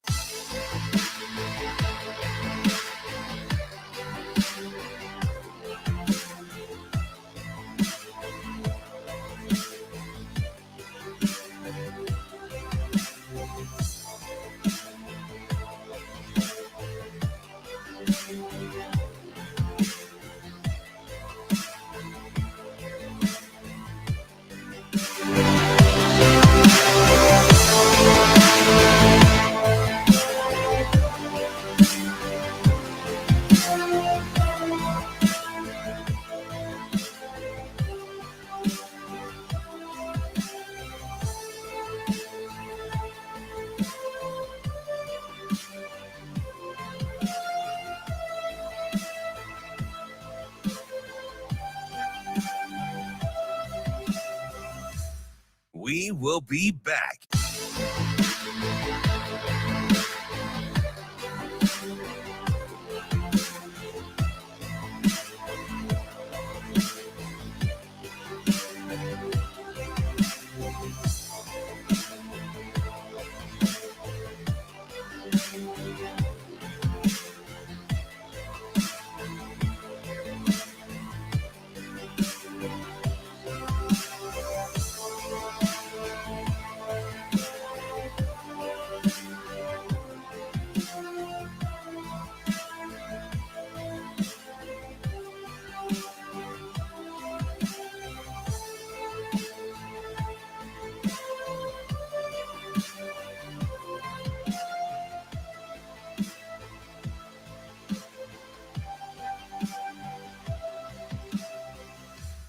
We will be back.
You're listening to Hurrdat Sports Radio.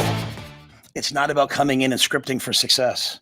It's about teaching them how to play quarterback the way we want our quarterbacks to play. And that's why I didn't want a quick fix. To me, I want to build this thing with guys who've been in the program, who learn our way of thinking, our way of seeing the field, our way of viewing defenses, our way of calling protections, our way of training.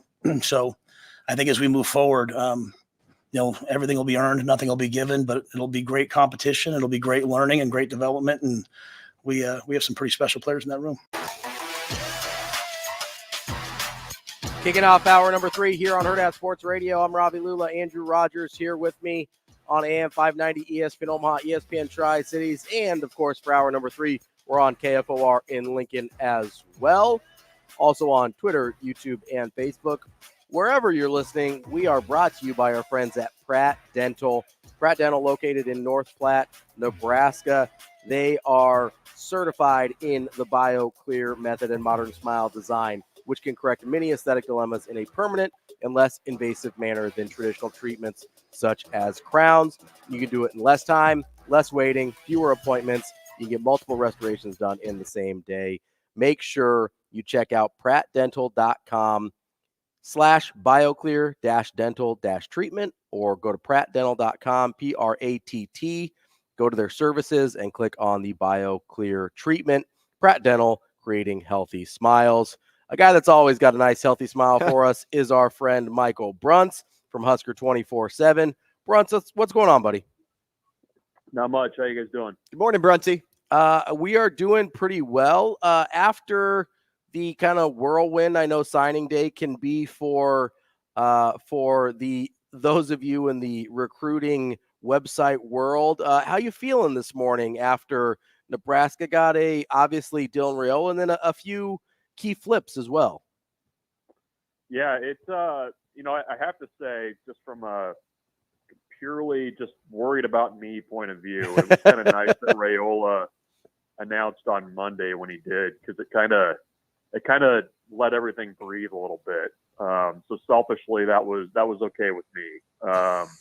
But yeah, I mean, things went Nebraska's way. I don't think any of those were particularly big surprises. Like Amari Sanders had been committed to Nebraska for over a month and was just waiting to go public with it. Larry Tarver had kind of been, expected to flip as well. So, it was as much of a kind of a stress-free signing day as you can have when you have, like, 4 guys commit with the Bly Hill. But, I think that's partially, due to the way that Nebraska recruits now. The bulk of their class was done in July, before they even set foot on campus for fall camp. So that helps kind of, make things a little bit calmer. But,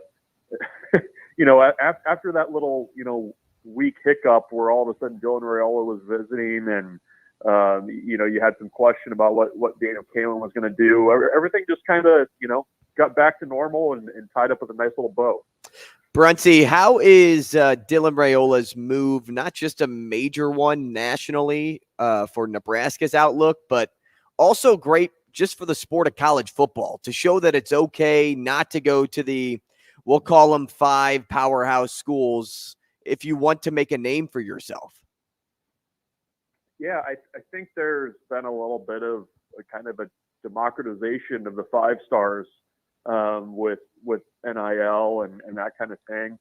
I think there's probably a little bit more of, look, like, especially at the quarterback spot, you can't load up in one place. I mean, and there's only one guy can play. There's only one football. And if you're a highly ranked quarterback and you want to play early, you kind of got to pick your spot. And, there's only, one guy that can go to Georgia, one guy that can go to Alabama. And, I think that's kind of helped with kind of spreading the wealth a little bit. So I think it's good. I mean, it's the quarterback recruiting piece has been so interesting the last few years because, basically if a guy doesn't start his first 2 years at a place, he's probably not going to still be there.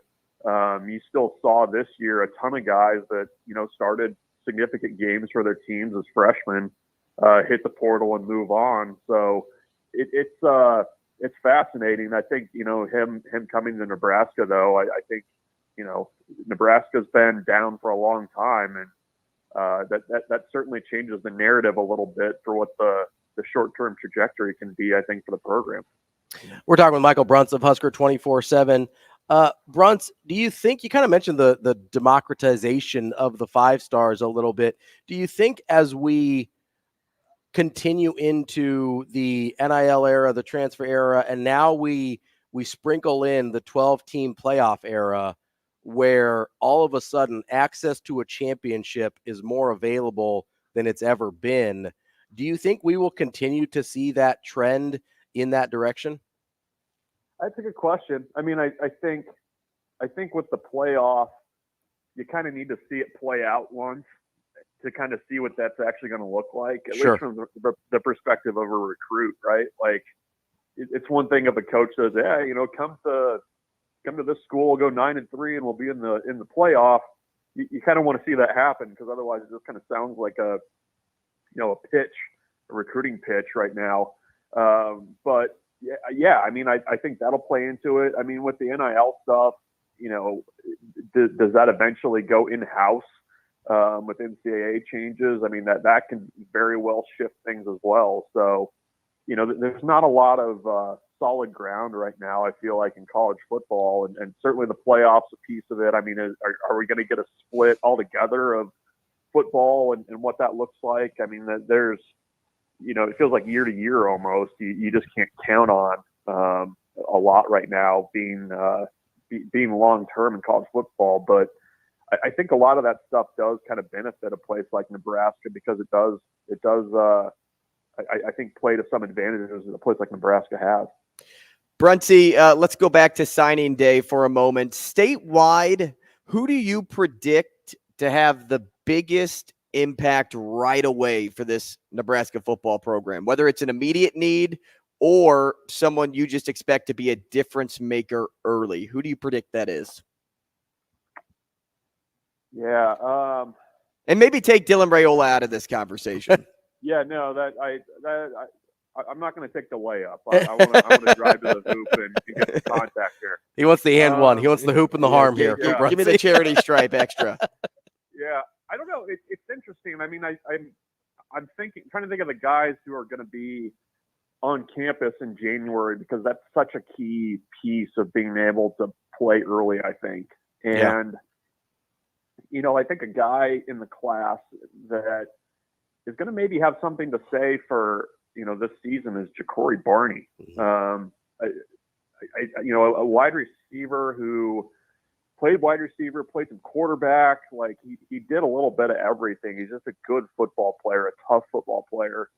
And, he's going to have to add some weight, but that's one position where I think you look at it and, they're not going to be afraid to play a guy if he's ready, just because I still think there's going to be the depth chart there is going to still be a little bit thin. So I'll say Ja'Cory Barney is a guy that I'm watching very closely and will be in spring, because I think he's got a chance to come in and help right away. The class is interesting because it was huge on offensive linemen. We have 6 or 7 offensive linemen in the class. Those guys typically don't get on the field early, so that doesn't help you much there. You only got one quarterback that can play.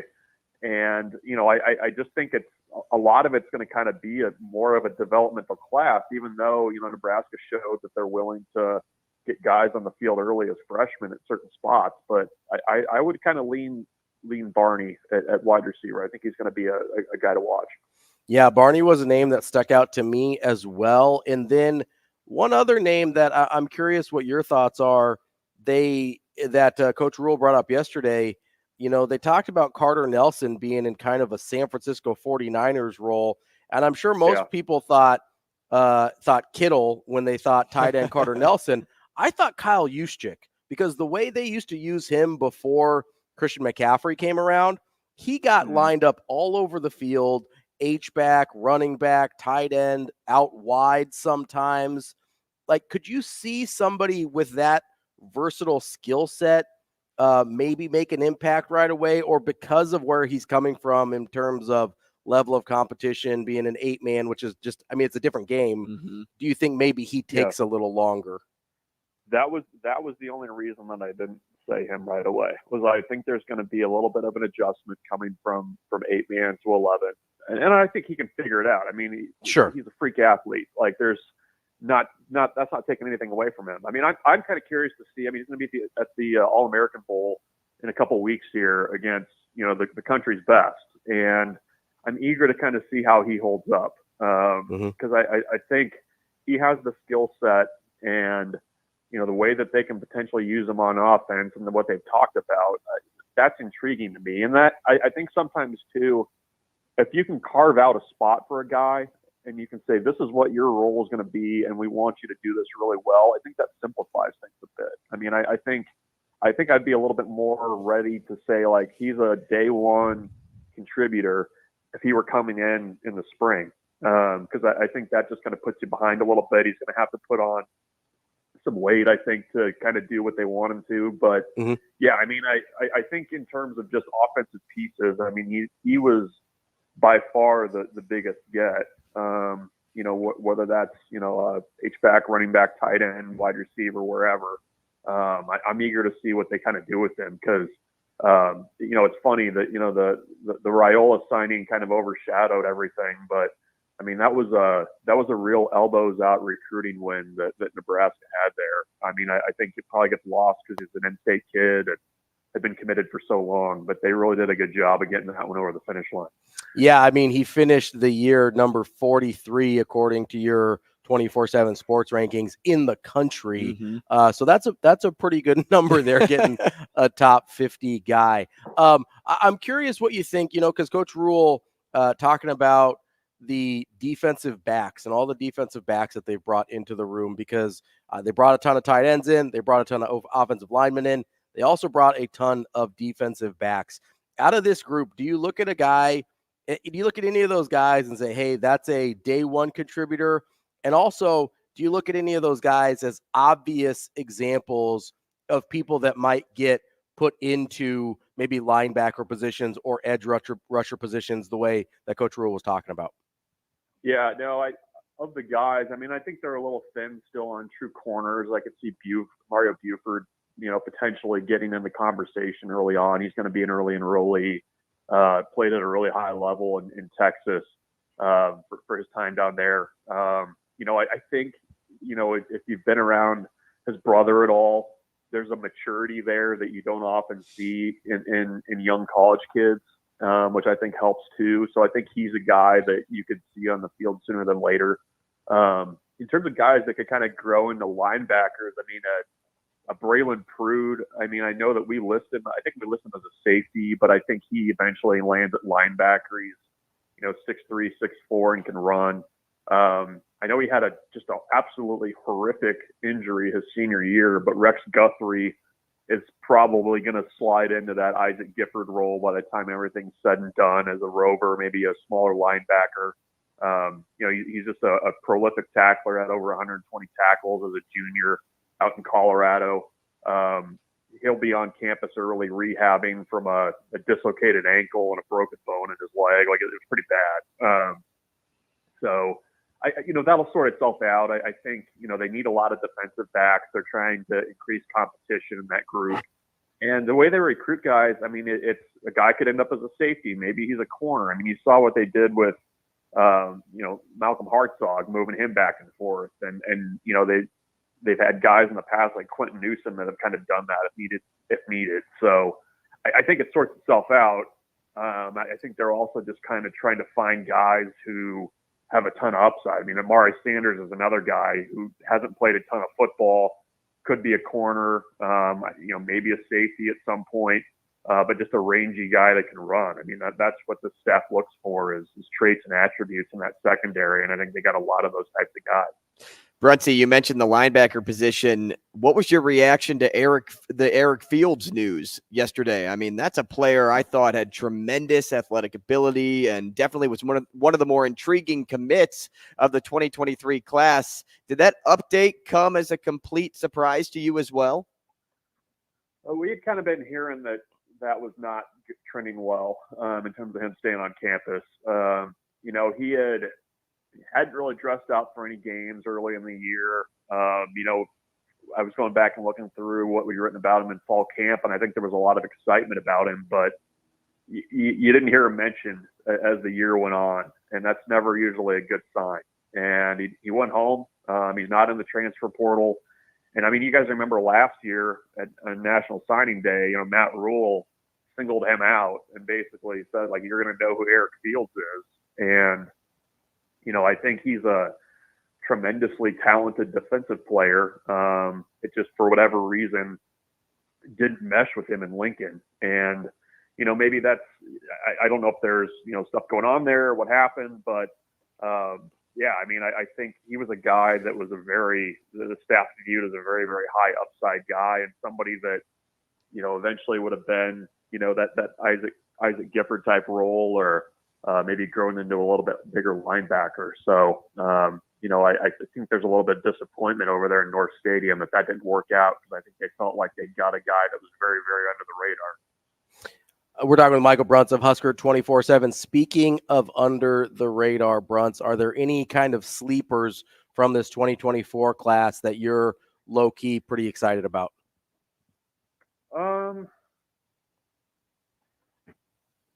Yeah, I mean it's an interesting class. I mean I got to see Landon Davidson, the offensive lineman from Colorado, play earlier this fall, and he earned his offer at camp. Had a little bit of recruiting juice behind his name, but not a ton. Mm-hmm. And I think he profiles really well to a guard. At some point, I think a lot of these offensive linemen, they did a pretty good job of bringing in some interior, of a good mix of interior guys, a couple tackles. And I think that's probably, I would say that group is probably the strength of the class. I mean, I think there's some guys that can play earlier in their careers. You've got a really, really high upside guy, Grant Bricks, in that class that was coveted by pretty much everybody that matters, a top 247 player. And then I think another guy in that kind of offensive line group that, because of when he committed, because of where he lives, it just isn't getting talked about much, is Preston Taumua, the offensive lineman out of Hawaii. Nebraska beat out Oregon, Auburn, and Arizona for this kid. I talked to him the other night. He's 6'4", 320 pounds right now. Could play tackle if they need him to, but he's probably a guard. And I think that was a really big recruiting win for Nebraska. I don't think that he expected going into his visits that he was going to end up with Nebraska, but they beat out those programs for him. And he's coming off of a knee injury. He played the second half of his season in Hawaii, won a state championship, but he's a sharp kid. He'll be here in the summer, and another kid that with the offensive line group the way it is, you've got a lot of veterans like Ben Hart, Ben Scott, and those guys, and then they're gonna have to pass that off to some of these young guys that came in last year and this year. And I think this line class that they have is going to be really important for kind of that next wave of starting offensive linemen in Nebraska. Bruntz, speaking of linemen from Colorado, Jordan Seaton's name has kind of been hitting the skies, right? Everybody's like, what's going on with Jordan Seaton? And Nebraska is somebody that is in the Seaton mix right now. What is the latest on him? Yeah, I think there was a lot of the last couple of days before National Signing Day, there'd been a lot of momentum for him to Maryland. Kind of away from Colorado. I know he visited Oregon. Dylan Raiola is trying to get in there and do some peer recruiting. And that's the benefit of having a 5-star quarterback in your class. I mean, people notice that gets your DMs and your texts read a little bit more quickly, I think. So, they're going to take their shot at it. We'll see how it goes. But, yeah, I don't know. Those recruitments that kind of go on for, a couple days after National Signing Day, things like that, it always gives me a little bit of pause. Certainly a talented prospect, but, I kind of wonder whether, how much Matt Rhule and his staff kind of have a stomach for that kind of thing. So we'll see. I mean, he's a talented kid. Nebraska's going to take their shot, but yeah. Anyways, we'll see. But last I knew, Maryland was still kind of trending with him and kind of away from Colorado. Bruntz, who's the local media version of the guy that gets your text message read a little bit faster?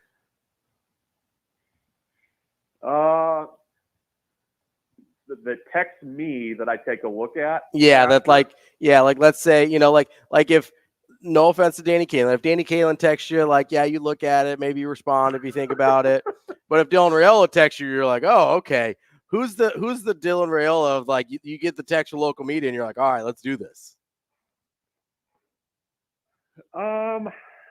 That's a good question. I don't want to leave anybody out. Shane Schillerberg. Listen, yeah. Bruntz, it's okay. Everybody's a 4-star here. We just want to know who the 5-star is. Yeah. Oh, come on, Shane. I think here's what you get. I look at a little bit faster. Okay. If you get the Keith Mann text out of the blue, and that's not local media, but if you get the Keith Mann text out of the blue, you're like, okay, what's going on here? What do I need to know about? Where do I need to be at what time?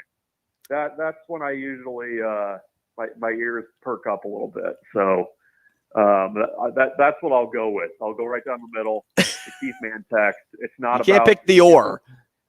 You can't pick the or. It can't be Ravi or Andrew and you choose or. That's not allowed. You on a depth chart. Okay. Yeah, I mean, listen, I'm gonna let you off the hook. You're being diplomatic. I'll say this: it used to be Andrew back when he was giving me some first inning picks. So, Hey, that is always a thrilling message to receive. The first inning overs. Let's go, baby. I get like some inside info that the starting pitcher for the Cardinals is like dealing with the family thing. He might not be dialed in the first inning. I got you. I'll catch you back up. I'll get you back up to speed once baseball season rolls in. Nice. Hey, quick one here before we let you go, Bruntz. You got about a minute and a half. I'm going to ask you a Christmas-themed question. I've been doing it with every guest today. Okay, you ready? Okay. Yep. Which Christmas movie character, I should say, do you think you'd get along with the most and why?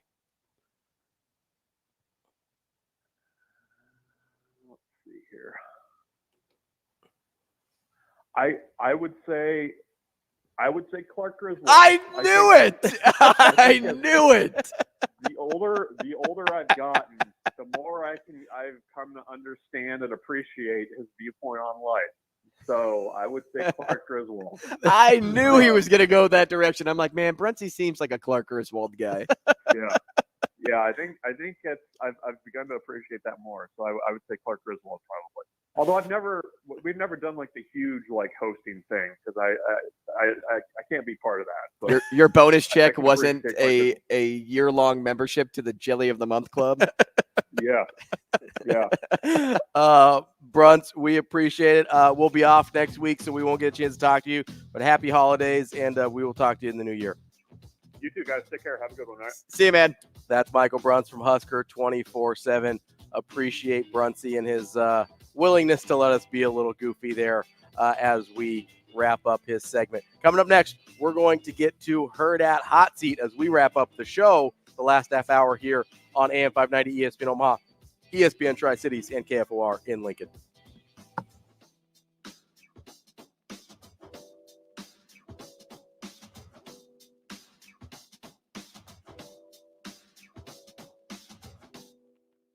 We will be back.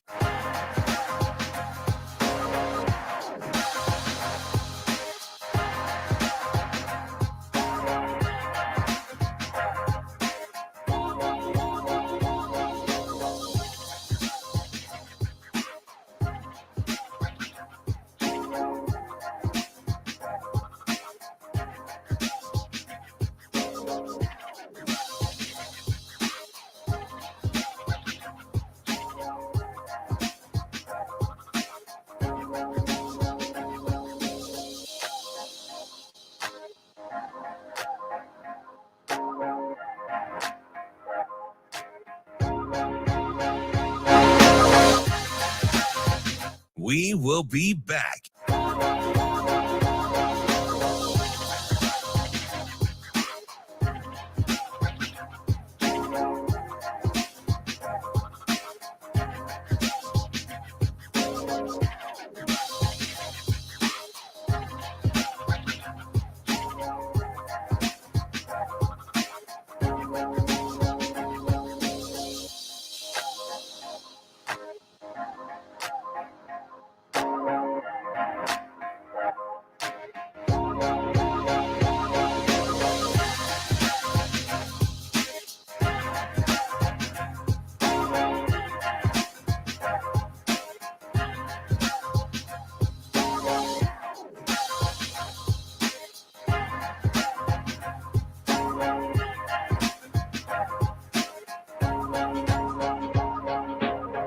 We will be back.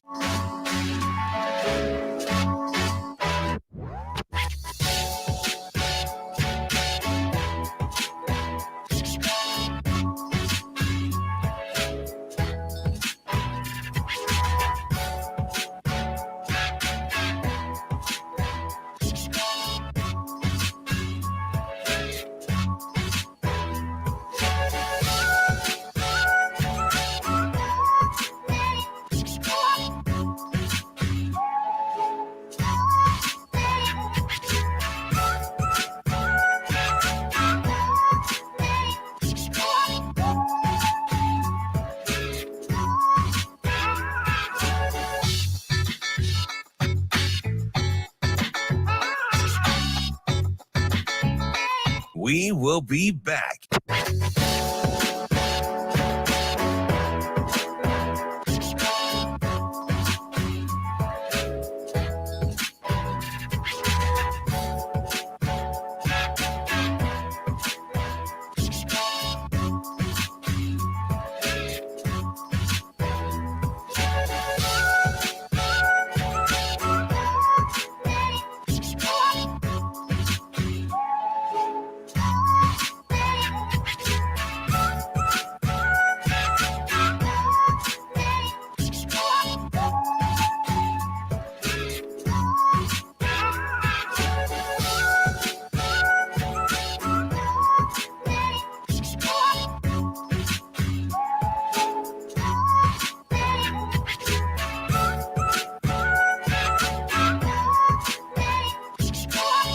We will be back.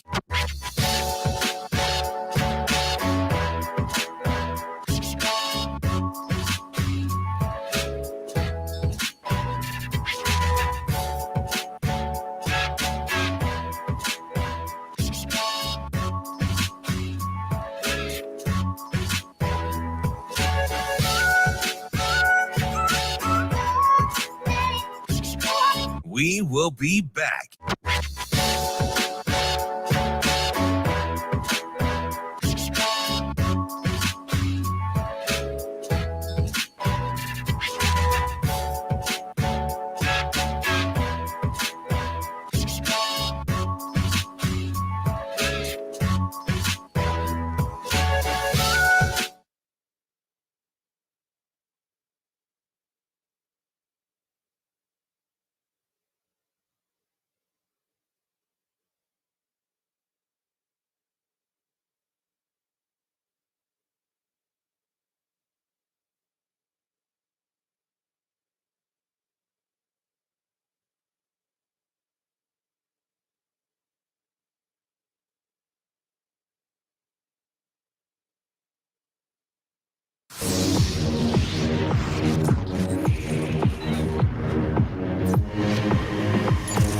You're listening to Hurrdat Sports Radio.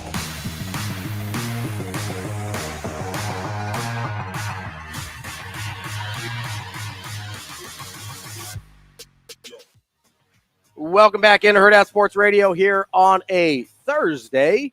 AM 590 ESPN Omaha, ESPN Tri-Cities, KFOR in Lincoln. We're on Twitter, YouTube, and Facebook as well. But wherever you're listening, we're brought to you by our friends at Dingman's Collision Center.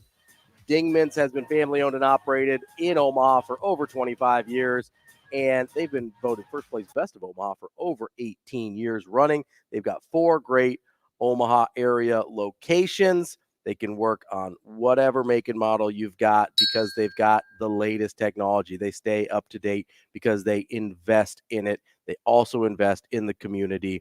They're not just running a business here. They live here. They work here as well, and they want their community to be as good as possible. That's why they have their Give Back program at Dingman's. Go check it out, dingmans.com, to learn more about their services and more about their Give Back program. That's Dingman's Collision Center. All right, it's time for the Hurrdat Hot Seat. Andrew's got a bunch of good questions, he told me. Yeah, you can grade them later. I will grade them but later. I need some validation to start. But I'm going to allow you to go first because you seem pretty jazzed up about your questions. So my first question was sparked during our interview with Anna Bellinghausen yesterday. Okay. Because she had brought up, hey, have you guys seen any of the EA Sports opens with the player commitments? Yes. And I had said, I've seen them, but I haven't been able to listen to any if they had because they were rolling in while we were right. on And on she air. was like, hey, go back and watch them. Mm-hmm. So I did. I went back and watched every single one. Mm-hmm. I retweeted every single one. And I hope at 4:00 after I was done mopping the floors and vacuuming my house that everybody got all of them in bulk so they could watch them again. Ravi, when you were watching each commitment video, Yes. okay, which was your favorite play that followed the commits player card? Oh, that's a good one. I'm going to have to go back and look to give myself a little reference. So why don't you go first? Because I'm sure I you have an two. answer. I have two. Okay. The first one I thought was very clever. Yes. In regards to Dylan Raiola's commitment. Okay. It was recreating one of the greatest runs in college football history, Tommy Frazier's touchdown run. Against Florida? Against Florida. Yep. And the game was against Florida in Dylan Raiola's commitment video, and he was just lighting up dudes as he was running to the end zone. I thought that was an incredible play by the video department over at Nebraska. But the other one, I thought the Danny Kaelin trick play was pretty fire. It was I don't remember who got the handoff, but it was a pitch back to Davon Hall, and Davon Hall threw it down the field to Danny Kaelin for a touchdown. Okay. A nice little trick play. I thought that was a pretty good one, too. And then, oh goodness, see, I could just talk about these all day.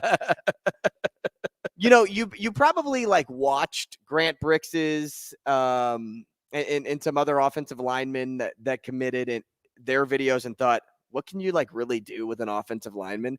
I thought it was just awesome that it was just constant pounding on the offensive line. Yes. Like with Grant Bricks in his video. It was just smash, smash, smash.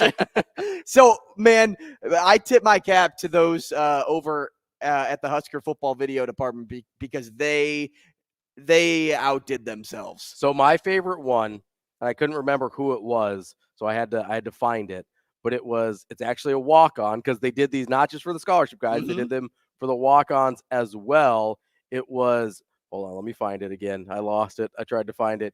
It was Isaac Dickey. Okay. So his was the one of Corey Schlesinger's fullback traps up the sideline to I believe that was to tie the game against Miami back in the 95 Orange Bowl following the 94 season. It was the first of his 2 touchdowns, and then they showed the second of Corey Schlesinger's 2 touchdowns as well. Great. You know, in Nebraska, we love a fullback, and Isaac Dickey got the honestly the all-time fullback treatment with the Corey Schlesinger 2 touchdown game against Miami. So part of the reason is, you know, much like the Tommy Frazier run against Florida, like I remember sitting in my living room, like on my floor as a kid watching these plays. And so I'm sure for Isaac Dickey, kid from Stromsburg, Nebraska, like that probably hit hard for him as well. But that was my favorite one was Isaac Dickey. So, all right. Hit me with your question. Yeah. Those videos, by the way, were outstanding. Incredible. All right. So I'm going to start with a Christmas one here. Oh, okay. All right. Hit me. A lot of people ask, and you can answer this part of it as well. What is the favorite Christmas gift you've ever gotten? My question is, what is your favorite Christmas gift you've ever given someone? See, that's a better question than gotten. Because no one wants to be like, yeah, I got this really cool thing. Yeah, like last year, I got this like RCX helicopter, and no other kid in my class got that. So I'm like, all right, which great, don't get me wrong, I'm not going to pretend to be one of those people. Hey, blow up your head some more. Listen, I'm not going to be one of those people to pretend like I don't like getting gifts. I do. I think it's awesome. But there is something really cool when you are able to find a gift and give it to somebody and they like really, really love it. Like It's a super cool feeling, especially if it's kind of a surprise to them. Like, and you actually like nail it on the head. That's super satisfying. I love giving Christmas gifts. Like I'll start by saying, sure. that. Yeah. So I'm like thinking back, but because it's hard for me to even like say like this was like an awesome gift. Like to me, I thought it was an incredible gift because I thought it was well thought out. It was structured like the way I was going about it. And you're going to like you're going to look at me and be like, dude, those were like $10. That's okay. That's all right. But I got my dad these boat erasers off of Amazon. Okay. So like our pontoon boat at the lake house gets like, I mean, it is so full of bugs, like dead bugs. It's like they're stuck on the leather. It's how it happens with boats. Oh my goodness. And it's so hard to clean. And I got him these boat erasers and I'm like, this is like going to be the best gift ever because it was like a magic eraser. Yeah. Like you just get it wet, you scrub the boat. And he said they worked incredibly well. And it was such a cheap gift. Yeah. Like it was like $10, $15. But I when I think about getting a gift for somebody, I'm like, I'm not just going to get you grill tools because you cook chicken all the time or burgers or whatever. You have grill tools. Yeah. What can I get you that you don't have that is actually going to be a benefit to your life? Yeah, like make your life better. And I found these boat erasers, man, and I was over the moon when I was able to give it to him. I'm not even kidding. Like, that to me, I think was the best gift I've ever given. I might have to have you send me those because I gotta do a little boat cleaning of my own. Now, just some advice here. Chances are, if that's their hobby, if grilling is their hobby, they're probably going to have a preference in what they use for tools. So for you to get somebody grill tools like that, I mean, you're taking a big chance there that they'll even use them later on. Yeah, dude. Yeah, $14. Send me that link. Like he said, they worked incredibly well. But no, Shane's right. So that actually kind of gets to my point with my wife, because she is very particular about the things she likes. Like, I know her like preferences on like brands and stuff like that. If she wants to get like shoes or clothes or a purse or whatever it is, right? I know the types of things she likes, but it's a very like texture thing that I can't identify. She has to be there and like touch it and like see how it feels and whatever. And so it's really hard to buy her stuff sometimes. And if you get grill tools for your dad, he may save those. Like when you come over, they're out there, he's using them. But yeah, but I just wanted to find something that was like off the beaten path. Yeah, which I mean, it sounds like you nailed it. My favorite thing that this did benefit me too as well. I'm not gonna lie to you. But there we go. So my wife when we met, and she still has Shadow. We still have Shadow. She has this dog. I have a Shadow too. He is a big black bully breed mixed dog, right?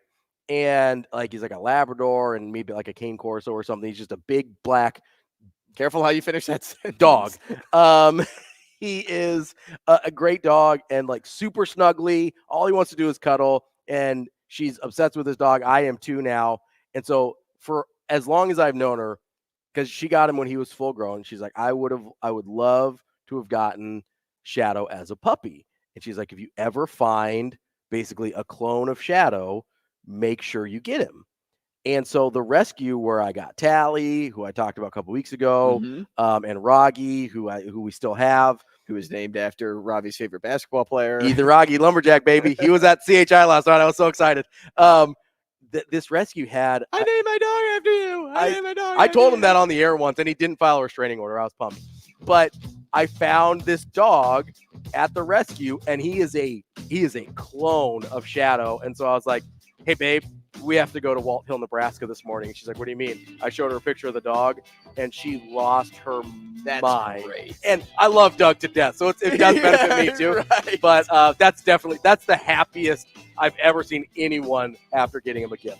Awesome. We will continue Hurrdat Hot Seat coming up next here on Hurrdat Sports Radio.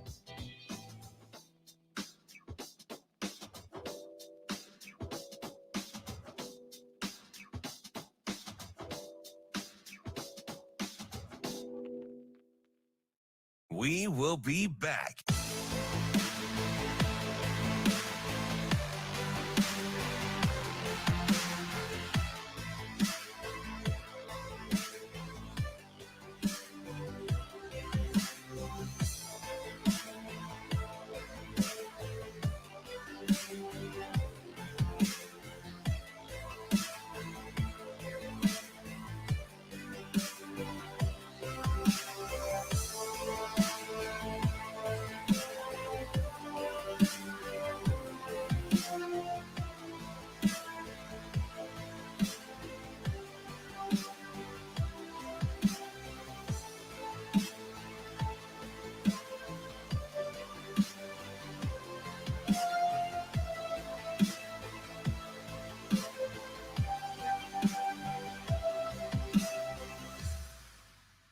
We will be back.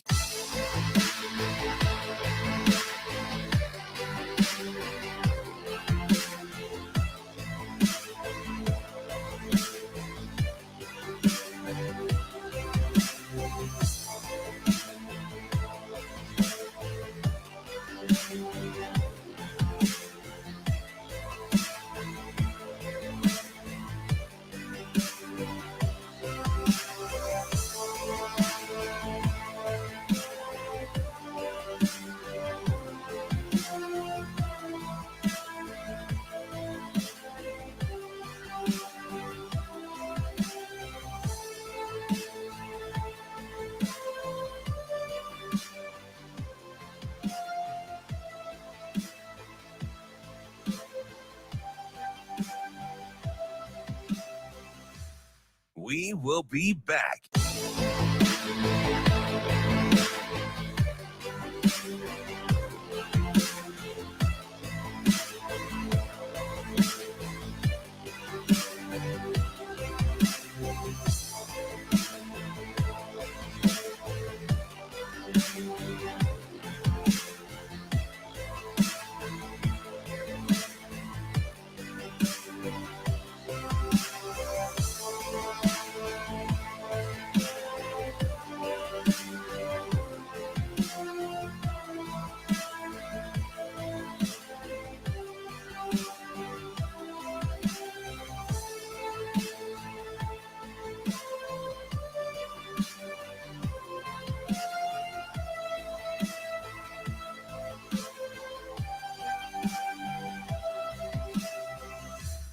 We will be back.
You're listening to Hurrdat Sports Radio.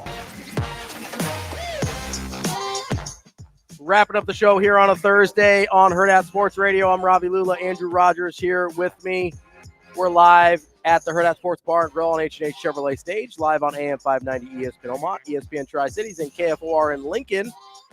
We are playing a little bit of Hurrdat Hot Seat for segment number 2 here. I believe I went last with what's your favorite Christmas gift you've ever given someone. So you are up, my friend. All right, Ravi, back on the sports train. Let's do it. Which sports mascot do you think would make the best wingman? Oh, okay. That's a good one. This is how my brain works at home. Yeah, no, I like that, man. That's a good one. All right. So I'm trying to decide if I feel like you want to go goofy because I think with a wingman, you want him to be a little funny. You want a little icebreaker there, but you don't want him to steal too much of your thunder, right? So my instant thought here was I think I want to go Benny the Bull. See, that's a good one. That's a really good one. I think he'd be fun. He seems like a good time. Seems like he can be a little funny, but I don't think he's Mr. Steal Your Girl. I think you're okay. Other mascots I thought about, the first one was Philly the Fanatic. That's what I thought of Philly Fanatic too. And I'll tell you this, yes, he would be Mr. Steal Your Girl in a lot of ways, but I think with the interactions we've been able to see with Major League Baseball players and Philly the Fanatic, sometimes Major League Baseball players come out on top, and then Philly Fanatic walks away embarrassed. It's true. He may be able to draw a lot of attention, which is what you want out of a wingman. It's true. But can he seal the deal? Philly the Fanatic is one. Gritty's another one. Gritty is the Philadelphia Flyers mascot. Yep. Ooh, Gritty's a good one. You said Benny the Bull. I thought about like the gorilla, the Suns gorilla. Yeah, I feel like he's a little bit too much like look at me. Like he's a little too.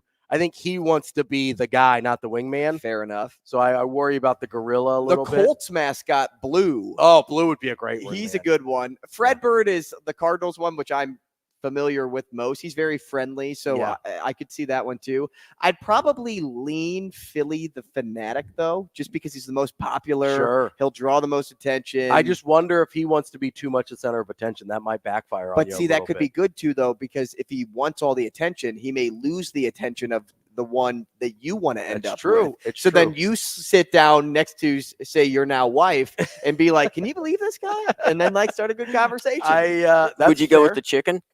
No. San Diego I chicken? don't think San Diego No. chicken's the way to go. I don't think so. I mean, he's funny. He's too famous. He's too famous. You know what? Speaking of famous, the Kansas City Wolf. Okay, yeah. So the For Chiefs the mascot. Yeah. Did you ever hear the story about how he almost died? No. So they were like trying out a stunt at the stadium. Yeah. And he fell like 45 meters onto some seats, Oh, broke jeez. both of the seats, broke a ton of like bones in his body, survived. He's still the mascot. What on It's an earth? insane story. I highly recommend people go back and look up the Kansas City Wolf I do stunt story. also have to shout out, he's a little less famous, but Wally, the Boston Red Sox mascot, similar vibe to the Fanatic, but I don't think he's got quite the ego, so that might help you out there. He kind of just seems like your big funny friend. And I think that works well as a wingman. So I don't know if 45 meters equals 75 feet, but that's no, that's how I think far he that's fell. closer to about 20 meters. Okay, so yeah, he fell 20. 75 feet. Yeah, I think That's about 20 meters. crazy. No, that's a long way. That's too far. I don't want to do that. Let's move on to my next question. Okay, also a sports one for you. Man, then I can wrap this thing up with Christmas. Oh, baby. Recruiting question here for you. Okay. Ready? Would you trade Dylan Raiola? No. Hear me He's out. mine. Hear me out. For a good 4-star quarterback prospect. So let's call it like an Air Noland. Go into Ohio State, obviously a real high-level guy, 4-star recruit, okay? But he's not the best recruit in the class. Mm-hmm. If it meant you got a 5-star receiver as well. No. Because Dylan Raiola the quarterback position is so important on the football field and can decide so many different outcomes of a game that I want the best player at that position. Okay. And then I can work with what I have on the outside. So I can work with the 3 and 4 stars on the world on the outside. I don't need that 5-star thriller because I know Dylan Raiola can make up for more mistakes than he'll actually act on. What how much would I have to add in there before you would take the trade? 5-star running back as well? We're talking about a 5-star offensive tackle. See, the running back, like the 5-star running back could be lethal. But again, you have to rely on your offensive line to So we're talking be able about to like open things up. We're talking about like a 5-star tackle maybe. Let's say I switch out the receiver. You don't get the receiver, but you get the 4-star quarterback. Mm-hmm. Very good quarterback, by the way. Ohio State's taking him. Mm-hmm. And let's say a 5-star like Brennan Baker. Let's say you get a 5-star tackle as well. Are we taking that trade? I need you to juice it up for me. You need okay. All right. Let's go 4-star quarterback. I'm going to give you the 5-star O lineman. The 5-star O lineman, and I'm going to toss in a 4-star receiver. I'll take it. Shane's all over that. I feel like I'm on the NBA trade machine right now, just trying to work this out. And you see like the bar come across, and it's trade like failed. 3/4 of the way, and it's like, how do I have to offer more? I just gave you 2 first-round picks. I spent too much time on NBA trade machine. 4-star, 5-star, 4-star. I think you're gonna pull the trigger. I think I could see it. I can see it. There's too much. So if I had the option instead of the receiver to do the running back, I'd probably would take a 4-star running That's back. why I went wide receiver instead, because I thought the running back made it too easy. I thought it made it too easy. I hate your guts. So to the initial question, no, you're taking Raiola. To the initial question, no, I would take the bulk of that trade, though. So I would take that. I would take the 5-star tackle. I'd take the 4-star quarterback, and I would take. So you need 2 4-stars and a 5-star and a tackle. 5-star to make up for Dylan Yes. Raiola. All right, that's the trade value. Mhm. That's where we. I think that's very fair. I don't disagree. I mean, I really don't. All right, you're up. All right, question number 3, because we've already had 2 this segment. That's how it works. That's Just how do them counting after 3? works. All right. If you, which one? Ooh, 2 Christmas questions. I'll start with this one. All right. If you could replace Rudolph with any animal to lead Santa's sleigh, what would it be and why?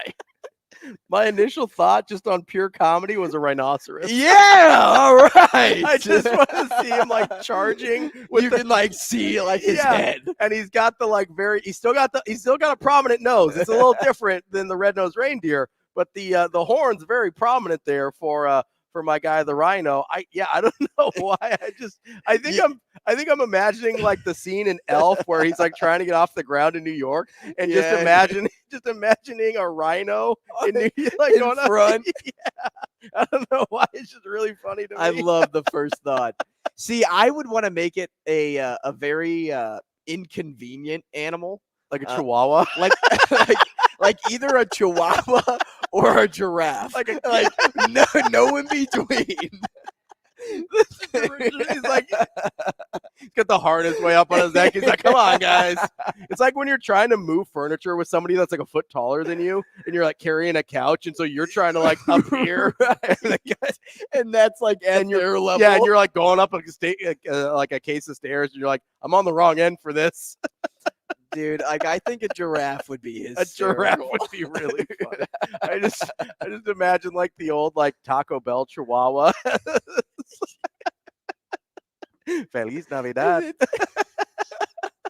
It's like who's leading that sleigh? You see these giant reindeer, and it's like who's in front up there? It's true. It's the Taco Bell dog. All right, we got 2 minutes left. You seemed really excited about. Yeah, let me ask you another Christmas question. Go ahead. Okay, Shane, chime in here too if you'd like. If you could spend Christmas anywhere in the world, ooh, okay, where would it be?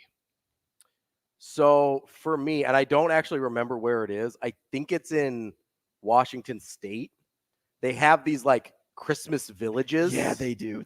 Oh man, you're such a Hallmark movie. Did you get stranded? You're from the big city. I'm from the big city. I meet somebody on the side of the road. My rental car broke down. You're actually a wood carver. I was in my past life. I was on my way to finish a big deal. No, but they have these. I mean, they literally have them set up they're like Christmas towns, and they look like these scenes out of a snow globe, basically. And those are cool, like the central scene of what a snow globe is. Yeah, and that's like the entire economy of the town is being a Christmas town. Gosh, that's so cool. And I can't think of the name of one off the top of my head, but I think they have a couple I think there's one in Michigan. I know there's a one in Washington State as well. But just going to these places that give you like the whole like magic of Christmas, like you feel like you're in a movie feel. Mm-hmm. I'd probably choose one of those because A, I think it would be cool, and B, it would make my wife so happy because she's such like a Christmas nerd. She loves it. And this is assuming your family's with you. So like you're not saying like I by would just myself. go home and spend it with family. Yeah. No, like you're going everybody somewhere. gets to go, all expenses paid. Like, it's like wondering what Macaulay Culkin's dad did in Home Alone. What job did you have so that 9 people could go to Paris? I don't know, but quick, we got about 20 seconds. What's your answer? Oh man, Shane, go ahead, chime in. I'll take Hawaii because that's the easy route. It's warm. There's no snow. I'm there. See, the Christmas Village is such a cool answer, and like I wish I could bump off of that, but I think I'd go tropical too. Yeah, like, you could find me and the family in Turks and Caicos. Gosh, yeah, like send me to Thailand, like something like that. Like, Andrew Rogers here for tropical Christmas. Tomorrow we will wrap up the week, a big week for Nebraska here on Hurrdat Sports Radio.